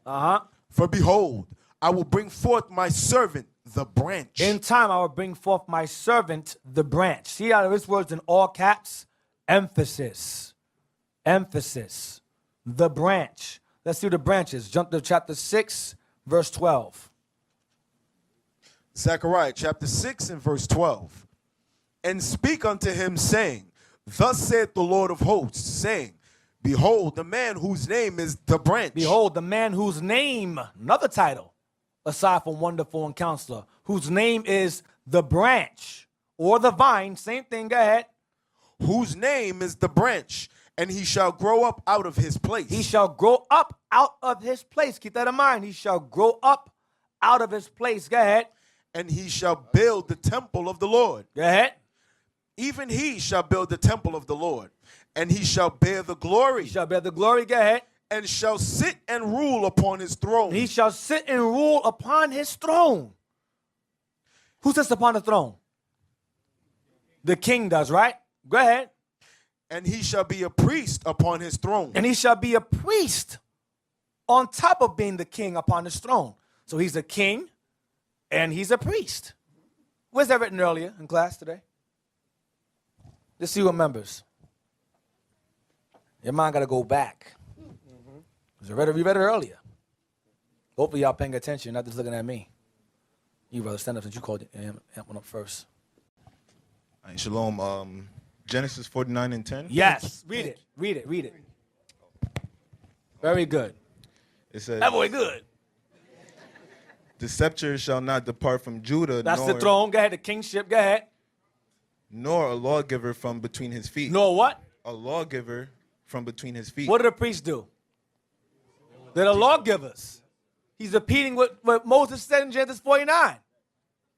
Okay, read again, verse 13 again. Verse 13, Zechariah chapter 6, 13. Even he shall build the temple of the Lord, and he shall bear the glory. The temple here is referring to the kingdom. Go ahead. And shall sit and rule upon his throne. Go ahead. And he shall be a priest upon his throne. Go ahead. And the council of peace. Oh, and the council of peace. Go ahead. Shall be between them both. Between them both. So we understand here that this king that's going to rule, it says, shall bear the glory, shall be sit upon a throne ruling, and shall be a priest also upon the throne. So now remember, because remember there were no more kings at this point. This is no more kings here. The kings are gone. The last king was Zedekiah. This is after Zedekiah, after him. All right? That means that the prophecy was about Christ. Right, exactly. Let's get Isaiah 11 and verse 1 about the branch. Let's see where the branch will come from. Isaiah 11 and verse 1. Like I said before, the Bible repeats itself over and over. It said, he shall grow up out. Remember I said earlier in Zechariah, he shall grow up. Let me get it again. Hold that. Ezekiel, hold on a second. Let me get it again. It says in verse Zechariah 6 and 12, behold, the man whose name is the branch, and he shall grow up out of his place. He shall grow up out of his place. Keep that part in mind. Read that now, Isaiah 11, verse 1. The book of Isaiah, chapter 11 and verse 1. Watch this. And there shall come forth a rod out of the stem of Jesse. Stop. Who's Jesse? David's father. What child of Jesse then? Judah. Now, at this time, David is dead and gone. This is Isaiah's time. David is gone. Read again. And there shall come forth a rod out of the stem of Jesse. Go ahead. And a branch shall grow out of his roots. And a what? And a branch shall grow out of his roots. So this branch will come out of what tribe? Judah. Judah. All right? He will come out of Jesse. He will come out of his root. His roots is Jesse's roots. Loins. Exactly. Let's get Isaiah 53 verse 1. Shall grow up out. Grow out of his roots. Or grow up out of the land. Isaiah 53 and verse 1. The book of Isaiah, chapter 53 and verse 1. Who hath believed our report? And to whom is the arm of the Lord revealed? The arm of the Lord is his son, as it's referring to. But who will believe it? Because Israel didn't believe during this time. He'll be a son of God, and they don't believe it now. Read on. For he shall grow up before him as a tender plant. Stop. Read again. For he shall grow up before him as a tender plant. He shall grow up. That's that branch. He shall grow up out of the land. He shall grow up before him as a tender plant. That branch. Go ahead. And as a root out of a dry ground. Israel is that dry ground, lacking understanding, lacking nourishment, lacking the water, understanding. He'll grow out of a dry ground. Go ahead. He had no form of comeliness. Nor comeliness. He had no form nor comeliness. And when we shall see him, there is no beauty that we should desire him. He won't be a pretty boy, is what he's saying. Read on. He is despised and rejected of men. He is despised. No, I'm sorry. Leave that part out. Get Ezekiel 34. Ezekiel 34, verse 29. Ezekiel 34 and 29, real quick. We'll go back to verse 3. The book of Ezekiel, chapter 34 and verse 29. And I will raise up for them a plant of renown, And they shall be no more consumed with hunger in the land, neither bear the shame of the heathen anymore. Read again. And I will raise up for them a plant of renown. A plant of renown, meaning renown means fame. A powerful plant. A plant or a branch of renown. Go ahead. And they what? And they shall no more be consumed with hunger in the land. Go ahead. Neither bear the shame of the heathen anymore. I mean, captivity ends when this branch is given to us and ruling over us, set as our governor. Go back to Isaiah 53, verse 3. The book of Isaiah, chapter 53 and verse 3. He is despised and rejected of men, a man of sorrows and acquainted with grief. So the he is telling you that the plant in verse 2 is a he. Grow up before him and as a tender plant. So it says, read again, he what? He is despised and rejected of men. He is despised and rejected of men. Go ahead. A man of sorrows. Misery. And acquainted with grief. And we hid as it were our faces from him. He was despised and we esteemed him not. He was despised and we didn't respect him. Hold that. Let's get Psalms 22, verse 1. We're going to go back to Isaiah again. We're going to go back and forth. Psalms 22, verse 1. The book of Psalms, chapter 22 and verse 1. My God, why hast thou forsaken me? Why art thou so far from helping me and from the words of my roaring? My God, why hast thou forsaken me? He's repeating. This is David speaking now. All right, and this is the Lord speaking through David in the Psalms. Go ahead. Verse 2. Verse 2. O my God, I cry in the daytime, but thou hearest not, and in the night season, and I'm not silent. But thou art holy, O thou that inhabitest the praises of Israel. Our fathers trusted in thee. They trusted, and thou didst deliver them. Go ahead. They cried unto thee and were delivered. They trusted in thee and were not confounded. Verse 6, watch this. But I am a worm and no man. I'm considered a worm. Stepped on, walked on, not respected, not acknowledged. I'm a worm and no man. Go ahead. But I am a worm and no man, a reproach of men, and despised of the people. And despised of the people. Remember Isaiah 53 verse 3 said, despised of men. Go back to Isaiah again. No, we don't. We don't down to Psalms. We down to verse 8. Verse 7. Yeah. All they that see me laugh me to scorn. Uh-huh. They shoot out the lip. Curse me out. They shake their head, saying, he trusted on the Lord that he would deliver him. Uh-huh. Let him deliver him, seeing he delighted in him. Right. Let him save him. He loved God so much, let him save him. Get wisdom of Solomon 2, verse 13. Solomon saw the same thing that David's saying. He saw the same thing that David saw, or David spoke of. Wisdom of Solomon chapter 2, verse 9. I want that. No, I want verse 13. The book of Wisdom of Solomon, chapter 2 and verse 13. He professes to have the knowledge of God, and he calleth himself the child of the Lord. Right, child of God, son of God. Go ahead. He was made to reprove our thoughts. He was made to correct us. He is grievous unto us even to behold. We can't stand him. For his life is not like other men's. His ways are of another fashion. Go ahead. We are esteemed of him as counterfeits. Right, he counts us as being phony. Go ahead. He abstaineth from our ways as from filthiness. He don't be around us.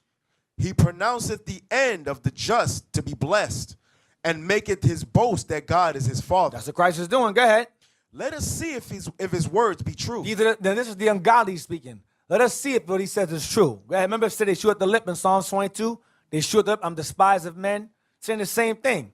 What are they going to say to him again? Verse 17. Let us see if his words be true. Let us see if his words are true. And let us prove what shall happen in the end of him. Let's see what his end will be. Go ahead. For if the just man be the son of God, if he is truly the son of God, go ahead. He will help him. Let him help him. And deliver him from the hand of his enemies. That's Psalms 22 again. Saying the same exact thing David said. Psalm is repeating what David said. Let's get Isaiah 53 again, and verse 3 to verse 5. Isaiah chapter 53 and verse 3. He is despised and rejected of men, a man of sorrows and acquainted with grief. And we hid, as it were, our faces from him. He was despised and we esteemed him not. We didn't respect him. Go ahead. Surely he had borne our griefs Surely he had borne our griefs. Go ahead. and carried out our He's sorrows. a man of sorrows. Go ahead. Yet we did esteem him stricken, Go ahead. smitten of God, and afflicted. We esteemed him we esteemed him as someone being hurt by God. This is God punishing him for being wicked. That's how we saw it. He was being beaten for us. We didn't see it that we esteemed him as a man being bitten and put in the foot of God. That's how the wicked of us saw it. Like I said in Wisdom of Solomon 2. Go ahead. Verse 5.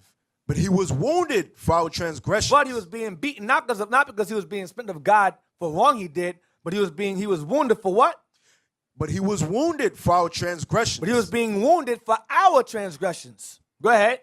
He was bruised for our iniquities. He was bruised for our iniquities. Possessive words. Us. Our. Go ahead.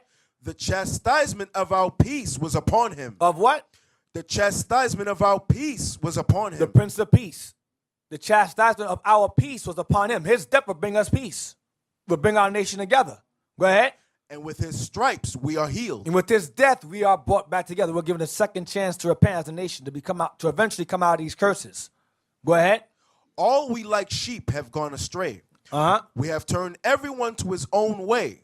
The Lord hath laid on him the iniquity of us all. The Lord hath laid on him the iniquity of us all. Who? All who? All the sheep. Who's the sheep? The sheep of Israel. That's what he's talking about. Yep. As we was reading through this, through these verses, and it said that when he was being beat, talking about Christ, y'all with me, right? While he was being beat, we did not know at the time that he was being, because he didn't do anything wrong, Right. and we thought he was getting beat because of his own doings. Right. And we didn't esteem any of what happened to him in terms of us. I want y'all to relish that thought for a minute. Now, all these years have passed by. We're coming up now, and then we realize this man was innocent, and he was being beat, crucified, tortured for us. And all the time back there, we didn't see it that way. We just thought he did something wicked, not realizing that he was going through all of this for us. Now that you know that, because he knew it. He knew he didn't sin. Christ knew he didn't sin. You'll follow me? But we did not relish that thought. We did not realize that he was doing it for us. But now today, you do know. So what should this do for our actions now? Now that we know that this was done for us. That's the more importance in understanding what this salvation is all about. And he did that, and he didn't say a word. He took all of that punishment, knowing that it was for us. We didn't. He didn't open his mouth at all. They hit him in the head, mocked him, spit on him, did all of that. And he kept his mouth closed because he said, I'm dying for the Israelites. And we didn't even esteem that. Now that you know that he kept his mouth shut when he knew, how should we be? Now that we found out that this man went through all of this for us. And here we can't even deal with each other properly. Just something to think about. Go ahead, Deacon. Wisdom of Solomon 2, verse 19. The book of Wisdom of Verse Solomon. 18, so you don't lose the thought. Verse 18 again. The book of Wisdom of Solomon, chapter 2 and verse 18. For if the just man be the son of God, he will help him and deliver him from the hand of his enemies. That's what he was saying to him on the cross. He was saying those things to him while he was on the cross suffering. Verse 19. Verse 19. Let us examine him with despitefulness and torture, that we may know his meekness and prove his patience. Read again. Let us examine him with despitefulness and torture, that we may know his meekness and prove his patience. That's why we have to understand the Messiah, when he was being cursed out by his own people, spoken evil of, ridiculed, and criticized, he said nothing. He didn't go back and forth with them. He said, leave it alone. I'm going to stay quiet because these guys know what they do. They're ignorant as hell. Leave it alone. He stayed quiet. And we as followers of him are going to encounter the same issues, the same thing. He stayed to himself. He didn't go back and forth. He said, listen, I'm going to stay quiet. I'm going to leave it alone because I know these guys are ignorant. They know what they're doing. An example, hold that. Give 1 Peter. I'm jumping ahead, but I don't have it written down, so I'll just go over it now. 1 Peter, I think it's 2. Hold on. 21. Yes, fine. The book of 1 Peter, chapter 2 and verse 21. We're going to read down to 24. For even hereunto were ye called, Chosen. because Christ also suffered for us. Christ also suffered for us, Israelites. Go ahead. Leaving us an example. Leaving us an example. Go ahead. That ye should follow his steps. That we should follow his steps. What steps did he do? Read the next verse. What steps did he take? Who did no sin. Who was innocent. Neither was guile found in his mouth. Spoke no evil of anyone. Go ahead. Who, when he was reviled. When he was spoken evil of, cursed out, called names, mocked. When he was reviled, go ahead. Reviled not And again. now go back and forth. He said nothing. Go ahead. When he suffered, he threatened not. When he suffered for no reason, in his innocence, he said nothing.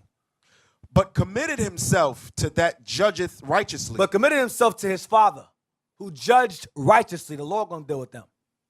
But I'm dying for them. This is the Lord's will. That Lord's will be done. Go ahead. Who his own self bare our sins in his own body on the tree. On the wood, the cross. Go ahead. That we, being dead to sins, should live unto righteousness. Keep the commandments. Go ahead. By whose stripes ye were healed. He's quoting Isaiah 53. By whose stripes ye were healed. By his beating, his punishment, and his being buffeted, you are granted a second chance to repent. The Israelites were granted a chance of deliverance, salvation. Gotta follow his steps. Go back to Isaiah again, 53. Is that we were? Let me look at it. Yeah, we're up to verse 7. All right, read it again. Isaiah chapter 53 and verse 7. He was oppressed and he was afflicted, yet he opened not his mouth. He is brought as a lamb to the slaughter, and as a sheep before the shears is dumb. Now remember, the sheep are usually stood in a line. And they bring them in and they kill one by one. The sheep just walk up. The sheep don't say nothing. The sheep, like a farmer, he brings the sheep into the shed. He killed one. He brings one in. They just walk in there. They walk in there, get killed. One comes in, walks in, gets killed. They don't say, hey, I ain't going on that line. He killed the one before me. I ain't going on that line. The sheep says nothing. It just does what it's told. It's led him to the barn to be killed, and it does what it's told. Christ did the exact same thing. Didn't argue. Didn't go back and forth. He said, I got to go. Try to picture yourself in his shoes if you can, if you can dare do so. Here's a man that hasn't committed any sin at all, and he's going to take the sins of all of us, and he's going to die to atone for the whole nation of Israel. He didn't open his mouth to defend himself or anything. And think about the power that he had. When the centurions came to take him, the soldiers came to take him, they were looking for him, and Christ said, whom seek ye? And he threw, huh? No, he said, who are you? Right. Oh, yeah. Right. He said, whom seek ye? And they said, we looking for him. And when he did this, they all fell backwards. Yeah. So think about the power. Think about the power that he had. He had to turn his power off to allow these misfits to hang him. Think about, you got all of this power. You could have put the earth between your forefinger and your thumb and smashed it. He said, I could call thousands of legions of angels to take care of all of this. And he turned all of that off for the love of this nation. That's why I say you got to think and relish what this Bible is really saying. That's the reason why it's going to be a terrible death for the ones of us that mess up in this. He has brought, verse 7, about the middle of it, he is brought as? Verse 7. He is brought as a lamb to the slaughter. And as a sheep before her shears is dumb. Stop. As a sheep before her shearers is dumb. They don't speak. They don't say a word. A shearers don't have shaves the sheep down. They mow the sheep down. Go ahead. So he openeth not his mouth. Didn't say a word. Didn't say nothing. Go ahead. He was taken from prison and from judgment. And who will declare his generation? And who shall declare his generation? Who? Go ahead. For he was cut off out of the land of the living. For the transgression of my people was he stricken. Read again. He was taken from prison and from judgment. And who shall declare his generation? Who shall declare his generation? Hold where we at? Verse 8. Verse 8. Give me 1 second. I don't want to skip anything. Read on. Go ahead. For he was cut off out of the land of the living. He was killed. Go ahead. For the transgression of my people. For who? For the transgression of my people was he stricken. That shows you who Christ died for. For the transgression of my people was he stricken. Not all people, not all nations, my people, for the transgression of my people was he stricken. I mean, how clear is that? Verse 8 destroys Christianity in itself. This verse 8 alone. This is before he's even born. It tells you his purpose. For the transgressions of my people. Good, Lava. Yes, for the transgressions of my people. Yeah, me and Nathan pull the scriptures many times, many of our class. Where we going to find that scripture, the precept? For the transgressions of my people. I give you the book in Hebrew. Oh, yeah.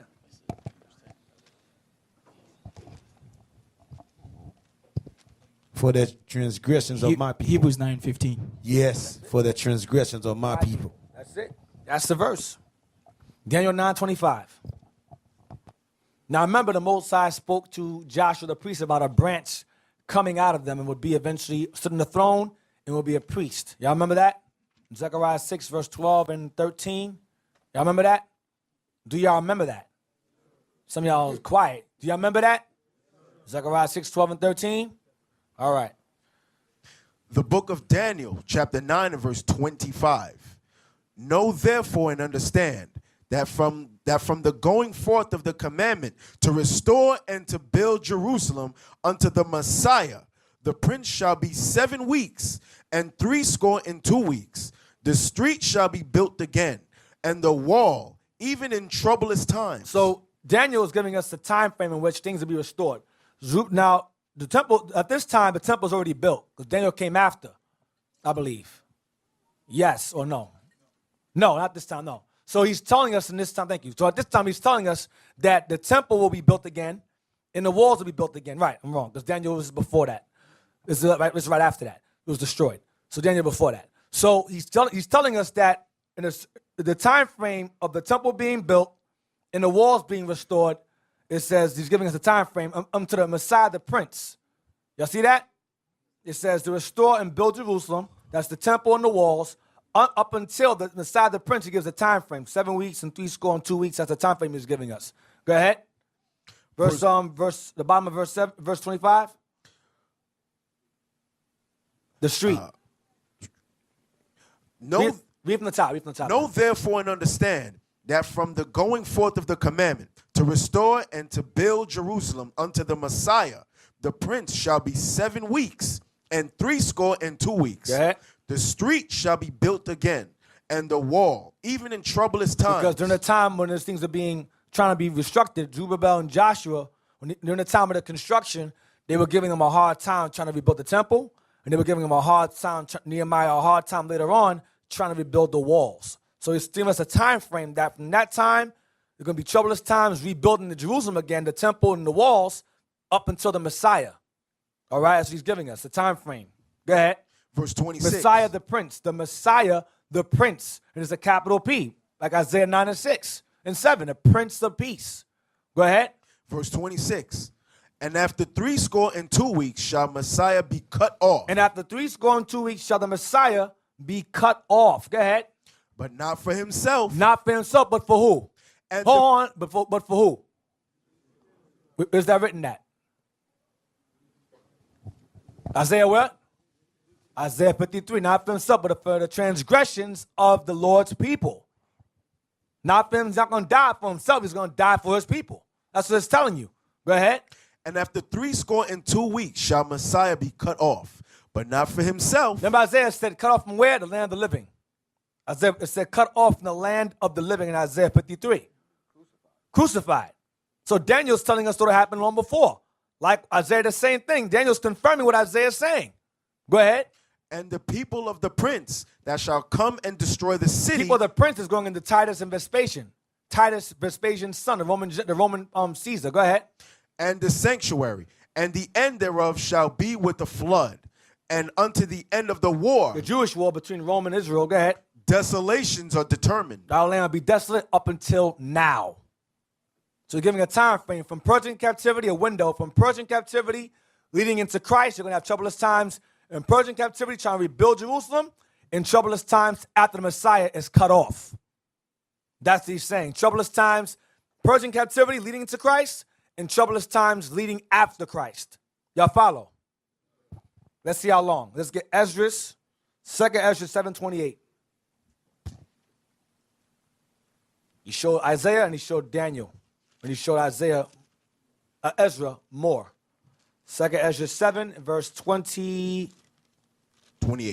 In the class. Second Ezra 7 and verse 28. 28. The book of Second Ezra, chapter 7 and verse 28. For my son Jesus shall be revealed with those that be with him. This is Ezra. He's giving us his name.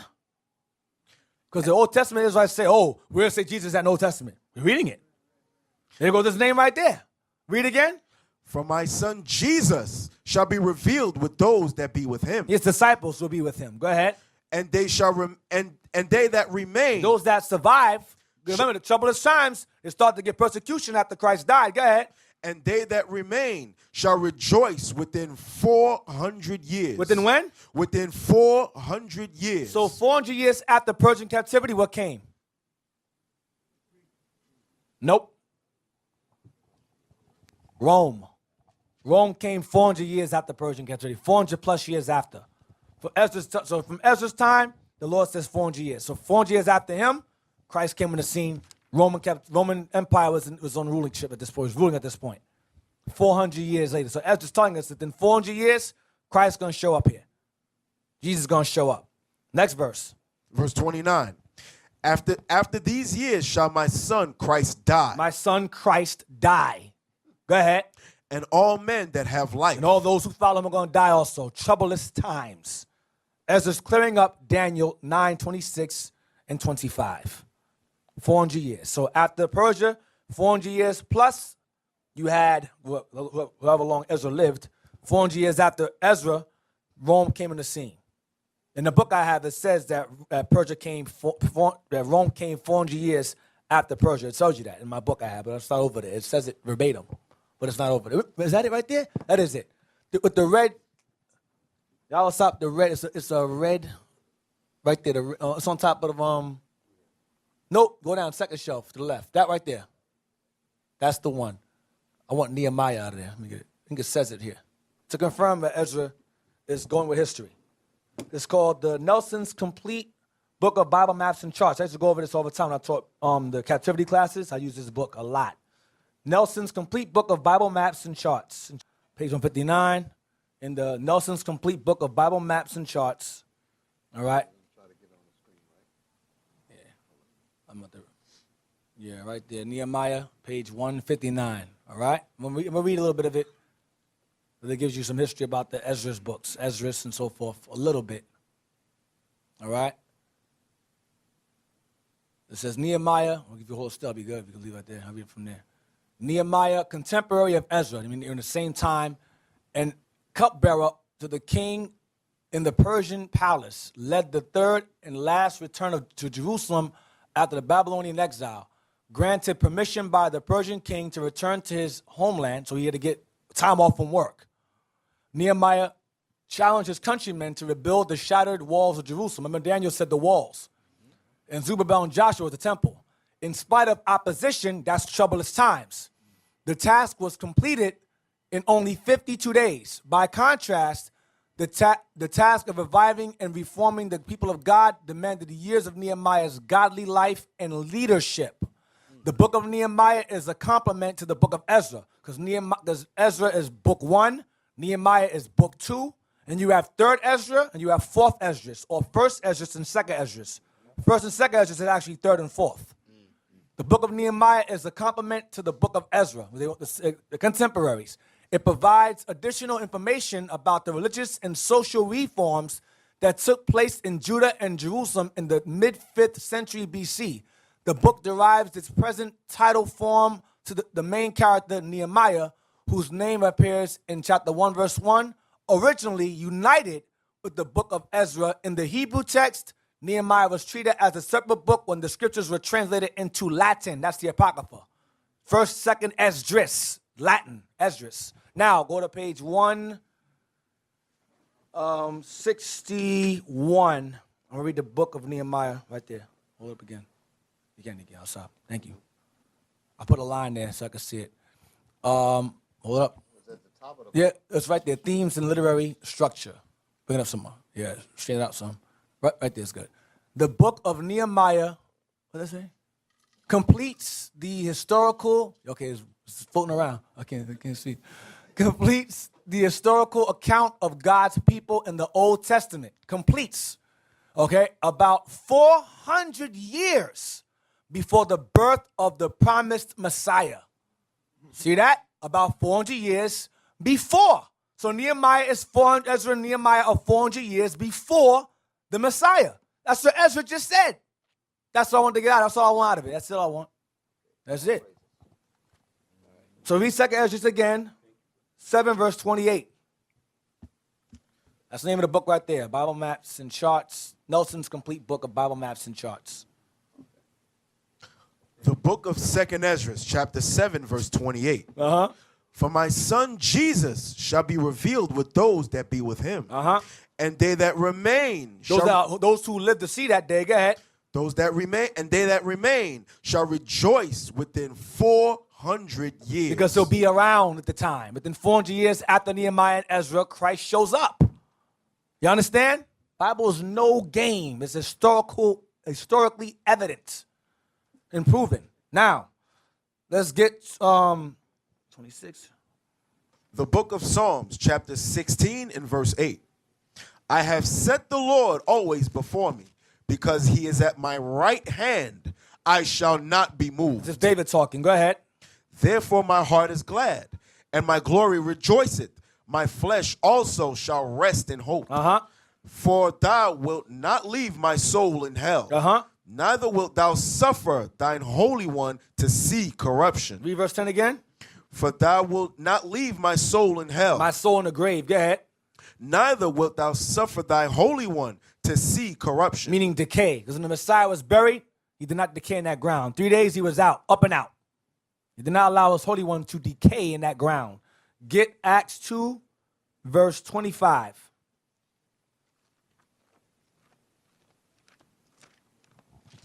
Right. It's that you all understand that when it says hell, there is talk about the Grave. ground and not that place, not that place that that the Greeks and them talk Hades, right? Not that place where you go and you get tormented with somebody with a pitchfork. That's not the hell it's talking about here. No, it's not. All right.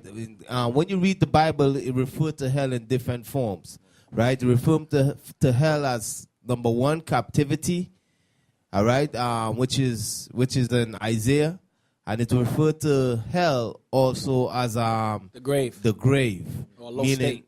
right. And what's the Hebrew word for that? I remember Sheol. Yeah, Sheol, meaning the grave. You understand? But it's not talking about us going and living the earth and getting tormented by somebody with horns and a pitchfork. It's Greek mythology. That's what it is. Hades, exactly. Tartarus, Dante's Inferno is Greek nonsense. Acts 2, verse 25. Thank you. The book of Acts, chapter 2, verse 25. For David speaketh concerning him. I foresaw the Lord always before my face, for he is on my right hand, that I should not be moved. Therefore did my heart rejoice, and my tongue was glad. Moreover, also my flesh shall rest in hope. We just read this. Go ahead. Because thou wilt not leave my soul in hell, neither wilt thou suffer thine Holy One to see corruption. His Holy One is his son. To see corruption in the grave, in the ground. So he's going into. All right, let's get Matthew 27 now, 39. 27, verse 39. The book of Matthew, chapter 27, verse 39. And they that passed by reviled him, wagging their heads, and saying. Remember, it said they reviled him. Remember, it said he was reviled, yet he reviled not. Okay, read again. And they that passed by reviled him. Remember, Psalms 22 also says they shot the lips at him. He was despised of men. Isaiah 53, same thing. Go ahead. And they that passed by reviled him, wagging their heads. Go ahead. And saying, thou that destroyest the temple and buildest it in 3 days, save thyself. Save yourself. Go ahead. If thou be the Son of God, come down from the cross. Then Solomon said in Wisdom of Solomon, if you be the Son of God, deliver yourself. Solomon's saying what they said. Solomon's saying it first. Go ahead. Likewise, also the chief priests mocking him. with the scribes and the elders said, he saved others, himself he cannot save. If he be the king of Israel, let him now come down from the cross, and we will believe him. He trusted in God. Let him deliver him now, if he will have him. For he said, I am the Son of God. Psalmist said the exact same thing in chapter 2. Verbatim, 18 and down. Go ahead. The thieves also, which were crucified with him, cast the same from his teeth. One of the thieves. Go ahead. Now from the sixth Hold hour. on a second. So I want verse 40 up to verse 43. That was it. Let's get Psalms 22 verse 9. The book of Psalms, chapter 22, verse 9. But thou art he that took me out of the womb. Thou didst make me hope when I was upon my mother's breasts. I was cast upon thee from the womb. Now, some will say, well, when it says Holy One to see corruption, that's talking about David himself. Or this is David talking about himself in 22 verse 1 and down. This is David referring to, OT Israelites will say, this is David talking about himself. Let's put it to the test. Read again. Verse 9. But thou art he that took me out of the womb. Thou didst make me hope when I was upon my mother's breast. As a child, go ahead. I was cast upon thee from the womb. Thou art my God from my mother's belly. Go ahead. Be not far from me, for trouble is near, for there is none to help. Many bulls have compassed me. Strong bulls of Bashan have beset me round. I'm surrounded. Go ahead. They gaped upon me with their mouths. As a ravening and roaring lion. That's them mocking him, reviling him. Mocking him is saying the exact same thing. Saying the exact same thing. Give us a Psalm in 2 and 20. That didn't happen to David. That didn't happen to David. You weren't surrounded and mocked. And then David did see corruption. Yeah, David did see corruption, right. The book of Wisdom of Solomon, chapter 2, verse 20. Let us condemn him with a shameful death, for by his own saying he shall be respected. Read again. Let us condemn him with a shameful death, for by his own saying he shall be respected. The shameful death was that cross for all them hours on that tree or that wood for all them hours like that. That was a shameful death of an innocent man. All right? Go back to, go to Psalms 22 again, verse 11. The book of Psalms, chapter 22, verse 11. No, I'm sorry. Go to verse 14. Verse 14. I am poured out like water, and all my bones are out of joint. What? Read again. I am poured out like water, and all my bones are out of joint. Go ahead. My heart is like wax. It is melted in the midst of my bowels. Go ahead. My strength is dried up like a potsherd, and my tongue cleaveth to my jaws. And thou hast brought me into the dust of death. Verse 16. For dogs have compassed me. The assembly of the wicked have enclosed me. Dogs have compassed me. The assembly of the wicked. He's saying who the dogs are. The assembly of the wicked have enclosed me. Go ahead. They pierced my hands and my feet. When did it happen to David? Never happened. David never got his hands and feet pierced at any point in time. At all. Get Isaiah 56 verse 10. The dogs that compassed him.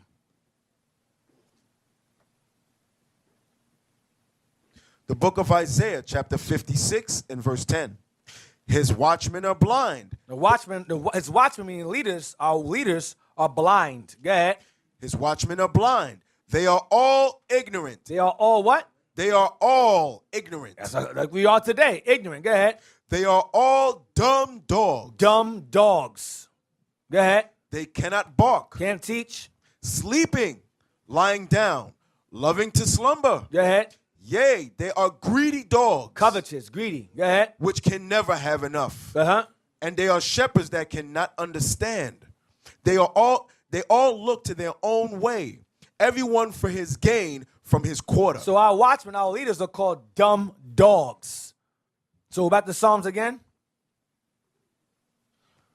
Psalms chapter 22, verse 16. Verse 16. For dogs have compassed me. The assembly of the wicked have enclosed me. Not just him, but the Romans as well. The heathens are there too. They're dogs as well. The heathens are also around. But he's referring to Israel here as well. Go ahead. They pierced my hands and my feet. The Romans, they pierced my hands and my feet. It didn't happen to David at all. Go ahead. I may tell all my bones. I can see my bones because they ripped his meat off. They look and stare upon me. Because he's on the cross. Go ahead. They part my garments among them. When did it happen to David? It never happened to David. No one pierced his hands and feet and took his clothes. David would kill people. David was putting people to death. That's not happened to David at all. Hold on. I don't want to go too far ahead. I was verse 16. Let's go to Zechariah 12 and 10. Let that part out. They pierced my hands and my feet. Zechariah 12 and 10. The book of Zechariah, chapter 12 and verse 10. Hold on, let me get it. Go ahead. Zechariah chapter 12, verse 10. And I will pour upon the house of David and upon the inhabitants of Jerusalem. All 12 tribes. Go ahead. The spirit of grace. Mercy. And of supplication. That's Christ. Go ahead. And they shall look upon me. Hold on. And they shall look upon me. Go ahead. Whom they have pierced. Whom what? Whom they have pierced. Whom they have pierced. Go ahead.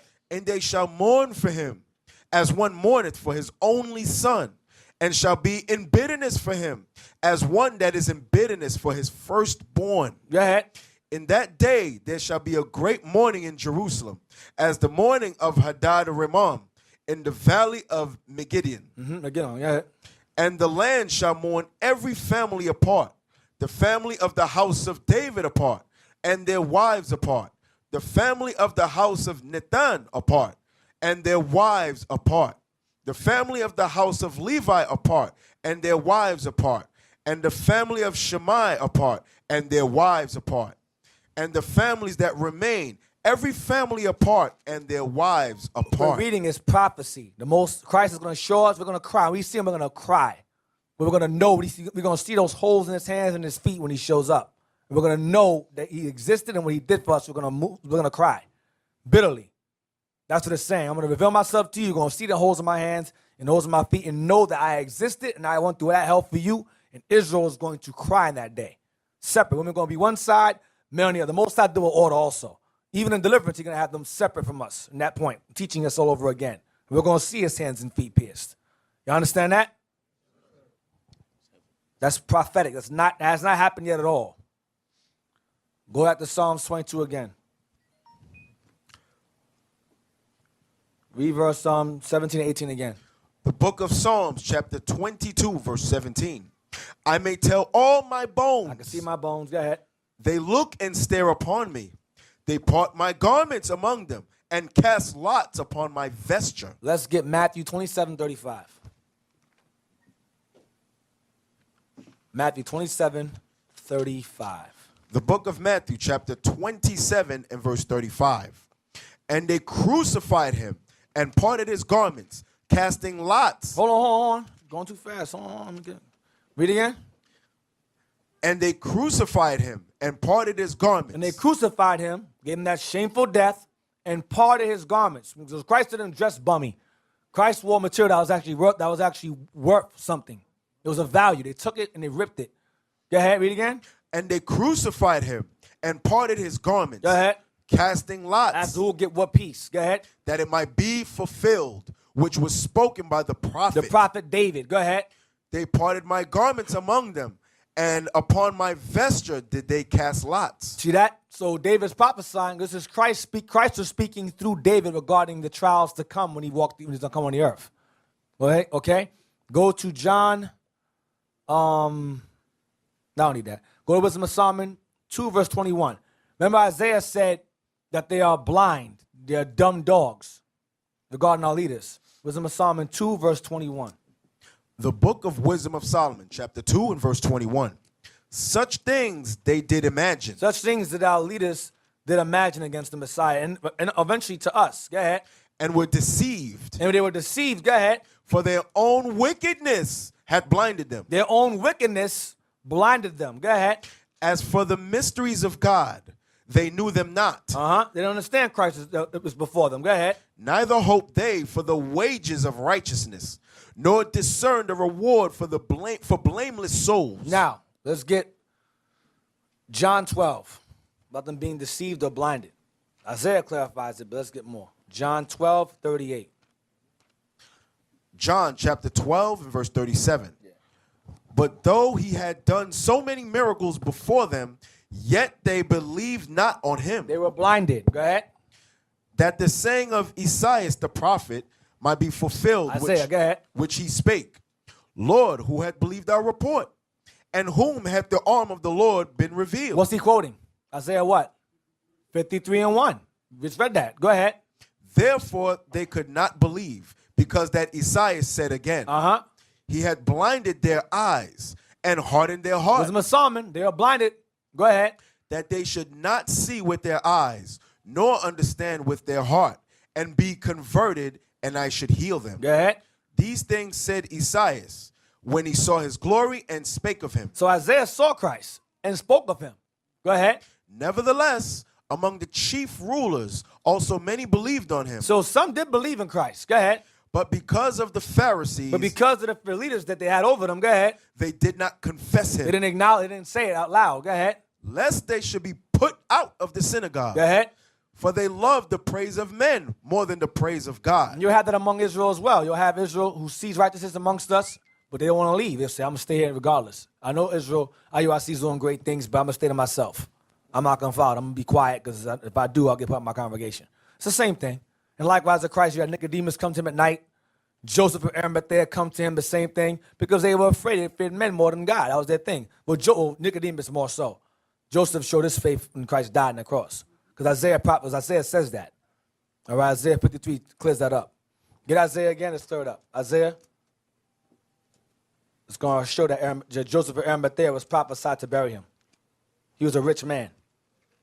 Isaiah 53. And let me look at it. Isaiah 53, verse 8. Again, we read all the way down to the bottom. The book of Isaiah, chapter 53, verse 8. He was taken from prison and from judgment, and who shall declare his generation? Want to read it again? He was taken from prison and from judgment, and who shall declare his generation? Who shall declare his generation? Get Psalms 22, real quick. Who shall declare? Who shall declare that he existed, that he walked the earth? Who shall declare it? Psalms 22, same chapter. You read from verse 30 to 31. The book of Psalms, chapter 22, verse 30 to 31. A seed shall serve him. Let's go back to that elect Lab mentioned earlier. I think Malachi mentioned earlier. A seed shall what? A seed shall serve him. Go ahead. It shall be accounted to the Lord for a generation. That seed shall be counted as generation. That shall do what? That shall declare his. Go ahead. They shall come and shall declare his righteousness unto a people that shall be born. The children. Go ahead. That he hath done this. That he did what? Died for his people. That he have done this. Done what? Had his hands and feet pierced. Died for the people. We're going to generations going to declare it. That's why he asked the question, who shall declare his generation? Who have believed our report? Those who believe the report are going to do it. Those who acknowledge he died on the cross are going to do it. Those who don't are going to be behind screen names on Facebook, YouTube, or on Periscope, hiding, running their mouth, being unproductive, non-productive, and detrimental to the people. Just hiding under the bed. Being just trolling. That's what they're going to do. They're going to do nothing. Not go on the street and teach their people like the Bible says to do. They're going to just hide and cower. But the Spirit of the Lord is not in them like it was in our forefathers at all. What that scripture says, no man speak like this man. No man speak like this John, I think. I want that. Let me look at it. 46. Yes, read verse 45. Because there's a certain spirit that's going to be in you when you teach this word. People are going to say, yo, these guys, I never heard this before. The way you guys bring it out like this, I never heard it like that before. There's many Israel out here. Israelites who don't believe in Christ and those who do. And the ones that do believe in Christ, their spirit is stronger and more prominent than the ones that don't. The ones that believe in Yah only, you don't know about. You don't, unless they say that they don't believe in Christ, or that you don't see them on the streets teaching their people, because the Spirit ain't dealing with them, because they have Satan. Yeah, the one we deal with in Connecticut, they have their girls still wearing pins. Right. So I don't believe in sacrifice. Right, I don't believe in nothing. Book of John, chapter 7, verse 40. Many of the people, therefore, when they heard this saying, said, of a truth, this is the prophet. This man's a man of God. Go ahead. Others said, "This is the Christ." He is the Messiah that promised to come. Go ahead. But some said, "Shall Christ come out of Galilee?" The ghetto? Because Nazareth is a city in Galilee. That was, remember it said, the least among the children of Judah. He wouldn't have no status. He was in the ghetto like us, the ghetto. Christ relates to us in all spectrums. The black man hated living in the ghetto. He lived the life that we live now. A Messiah out of Galilee? Hell no, that place is the hood. That's freaking Chicago. He from Chicago? Nah, he ain't no Messiah. Bel Air maybe, but Chicago? Nah. Yeah. Read again. Others said, "This is the Christ." But some said, "Shall Christ come out of Galilee?" Out of Nazareth? So can anything good come out of Nazareth? Go ahead. Hath not the scripture said that Christ cometh of the seed of David? Uh-huh. And out of the town of Bethlehem where David was? Uh-huh. That's Micah 5:1. Out of Bethlehem, Judah. Go ahead. So there was a division among the people because of him. People are arguing. Is he man of the Lord? Is he the devil? Is he the Messiah? Is he not? Go ahead. And some of them would have taken him. And some of them taken and locked him up. Go ahead. But no man laid hands on him. They didn't touch him. We go out in the street and we teach in the worst neighborhoods you can think of. No one touches us. Cops come and go, "Good job," and walk off. Because they know we can't deal with them. They're going to probably kill them. Nothing happens to us. Because no man dare lay hands on us. Because the Lord is dealing with us. Now, if you don't believe in the Messiah, something might happen to you. Because the Lord ain't dealing with you. So you troll our comment boards and so forth because the Lord ain't dealing with them. They cower and they troll. That's what they can do. They have no voice. They have no power behind them. Read on. Then came the officers to the chief priests and the Pharisees, and they said unto him, "Why have ye not brought him?" Why have you not arrested him? Go ahead. The officers answered, "Never man spake like this man." No one taught that before. I mean, we can't touch this dude. Look the way he teaches. Something special about this man. He stands out among the rest. Go ahead. Then answered them the Pharisees, "Are ye also deceived?" He tricked you too? They were mad. He deceiving you too? He brainwashing y'all too? They were mad as hell. That's all I want. Hey, so also, why were they scared to touch Christ? Let me show you all something. Because when Christ was teaching, the people and them believe. And when you keep on reading, when you read another scripture, it tell you that they didn't want to touch Christ because they feared that the people and them, they thought Christ was a prophet. So the people would defend Christ. Mm-hmm. You understand? That's why a lot of time they were scared to a lot of time they wanted to kill Christ. It was in their mind, but like, we gonna kill him. But in fear of the people and them defending Christ, that's the only reason they didn't lay hands on him. Right. You understand? That's the only reason. Exactly. Read on. Verse 49. Yeah. But the people who knoweth not the law. 48. Verse 48. Have any of the rulers or the Pharisees believed on him? Do we believe in him? Your leaders, do we believe in that dude? Why do you believe in him for? They're mad. Go ahead. But this people who knoweth not the law are cursed. Wow. Read it again. But this people who knoweth not the law are cursed. People knoweth not the law are cursed. Damn, that's bad. That's why it says, blessed are those who are not offended in me. And cursed are those who don't. Go ahead. Nicodemus saith unto them, he that came to Jesus by night, being one of them. Read it again. Nicodemus saith unto them, he that came to Jesus by night before one of them. He was being one of them. He was one of them that hated Christ, that wanted to have him killed. He was with the clique, but he was learning from Christ in secret because he believed. But he feared the men rather than the praise of God. He feared men rather than God. That was his problem. All right? Read on. Matter of fact, read on. Verse 51. This is what Nicodemus says to his comrades. Go ahead, the elders. Go ahead. Doth thou law judge any man before it hear him and knoweth what he doeth? They answered and said unto him, art thou also of Galilee? Are you from the ghetto? Are you a Negro too? They're insulting him. Go ahead. Search and look, for out of Galilee ariseth no prophet. Ain't no prophet come out of there. Not out of that area. Hell no. Go ahead. And every man went unto his own house. And they left. They dispersed. Now, let's get Isaiah 53 again and finish it up. Isaiah 53 and let's finish it up. The book of Isaiah, chapter 53 and verse 8.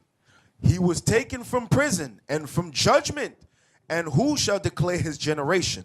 For he was cut off out of the land of the living. He was cut off, but not for himself. Daniel 9:26. Go ahead. For the transgression of my people was he stricken. For the transgression of my people was he stricken or beaten, killed. Go ahead. And he made his grave with the wicked. Because he was killed by two thieves, by malefactors, one on the left, one on the right. Go ahead. And with the rich in his death. With the rich, because Joseph of Arimathea was the one who was rich that helped bury him with Nicodemus. Read that part again. And he made his grave with the wicked and with the rich in his death. Because Joseph of Arimathea buried him in his own grave that he had in his own land. Because Joseph of Arimathea was rich. Y'all, and he had status. So that's how he was able to get Christ's body off the cross and bury it in time. You understand? So Isaiah prophesied of the Messiah's death and so forth and things that were going to take place within that time frame. Go ahead.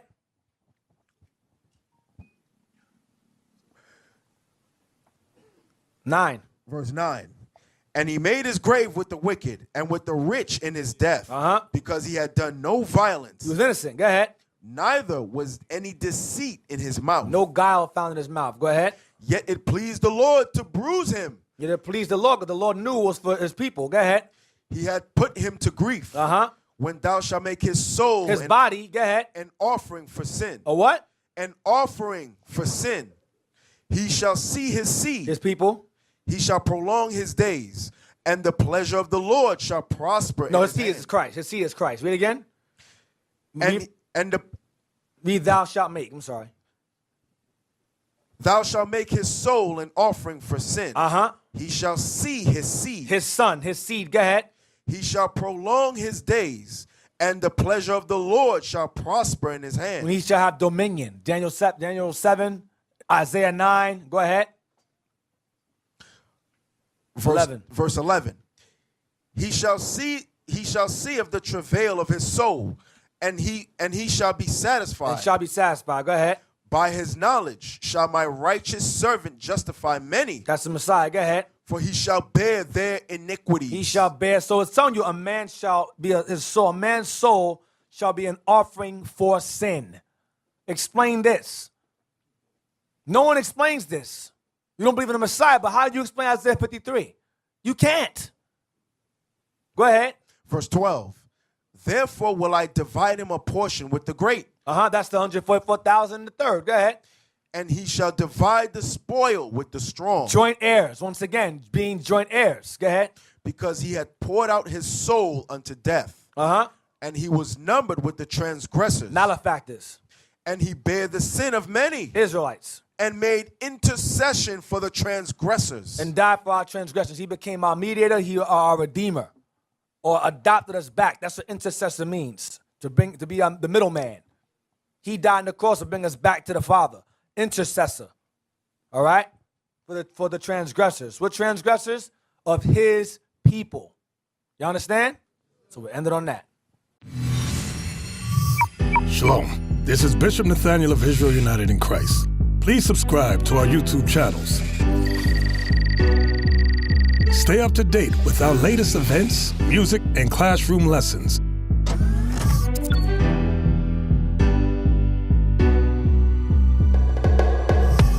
IUIC plans to continue visiting different countries where this gospel has not been preached before. IUIC needs your help in pushing this truth.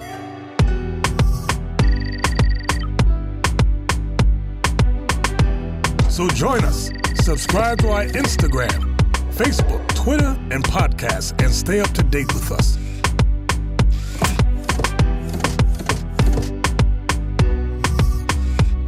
For more information, please visit www.israelunite.org.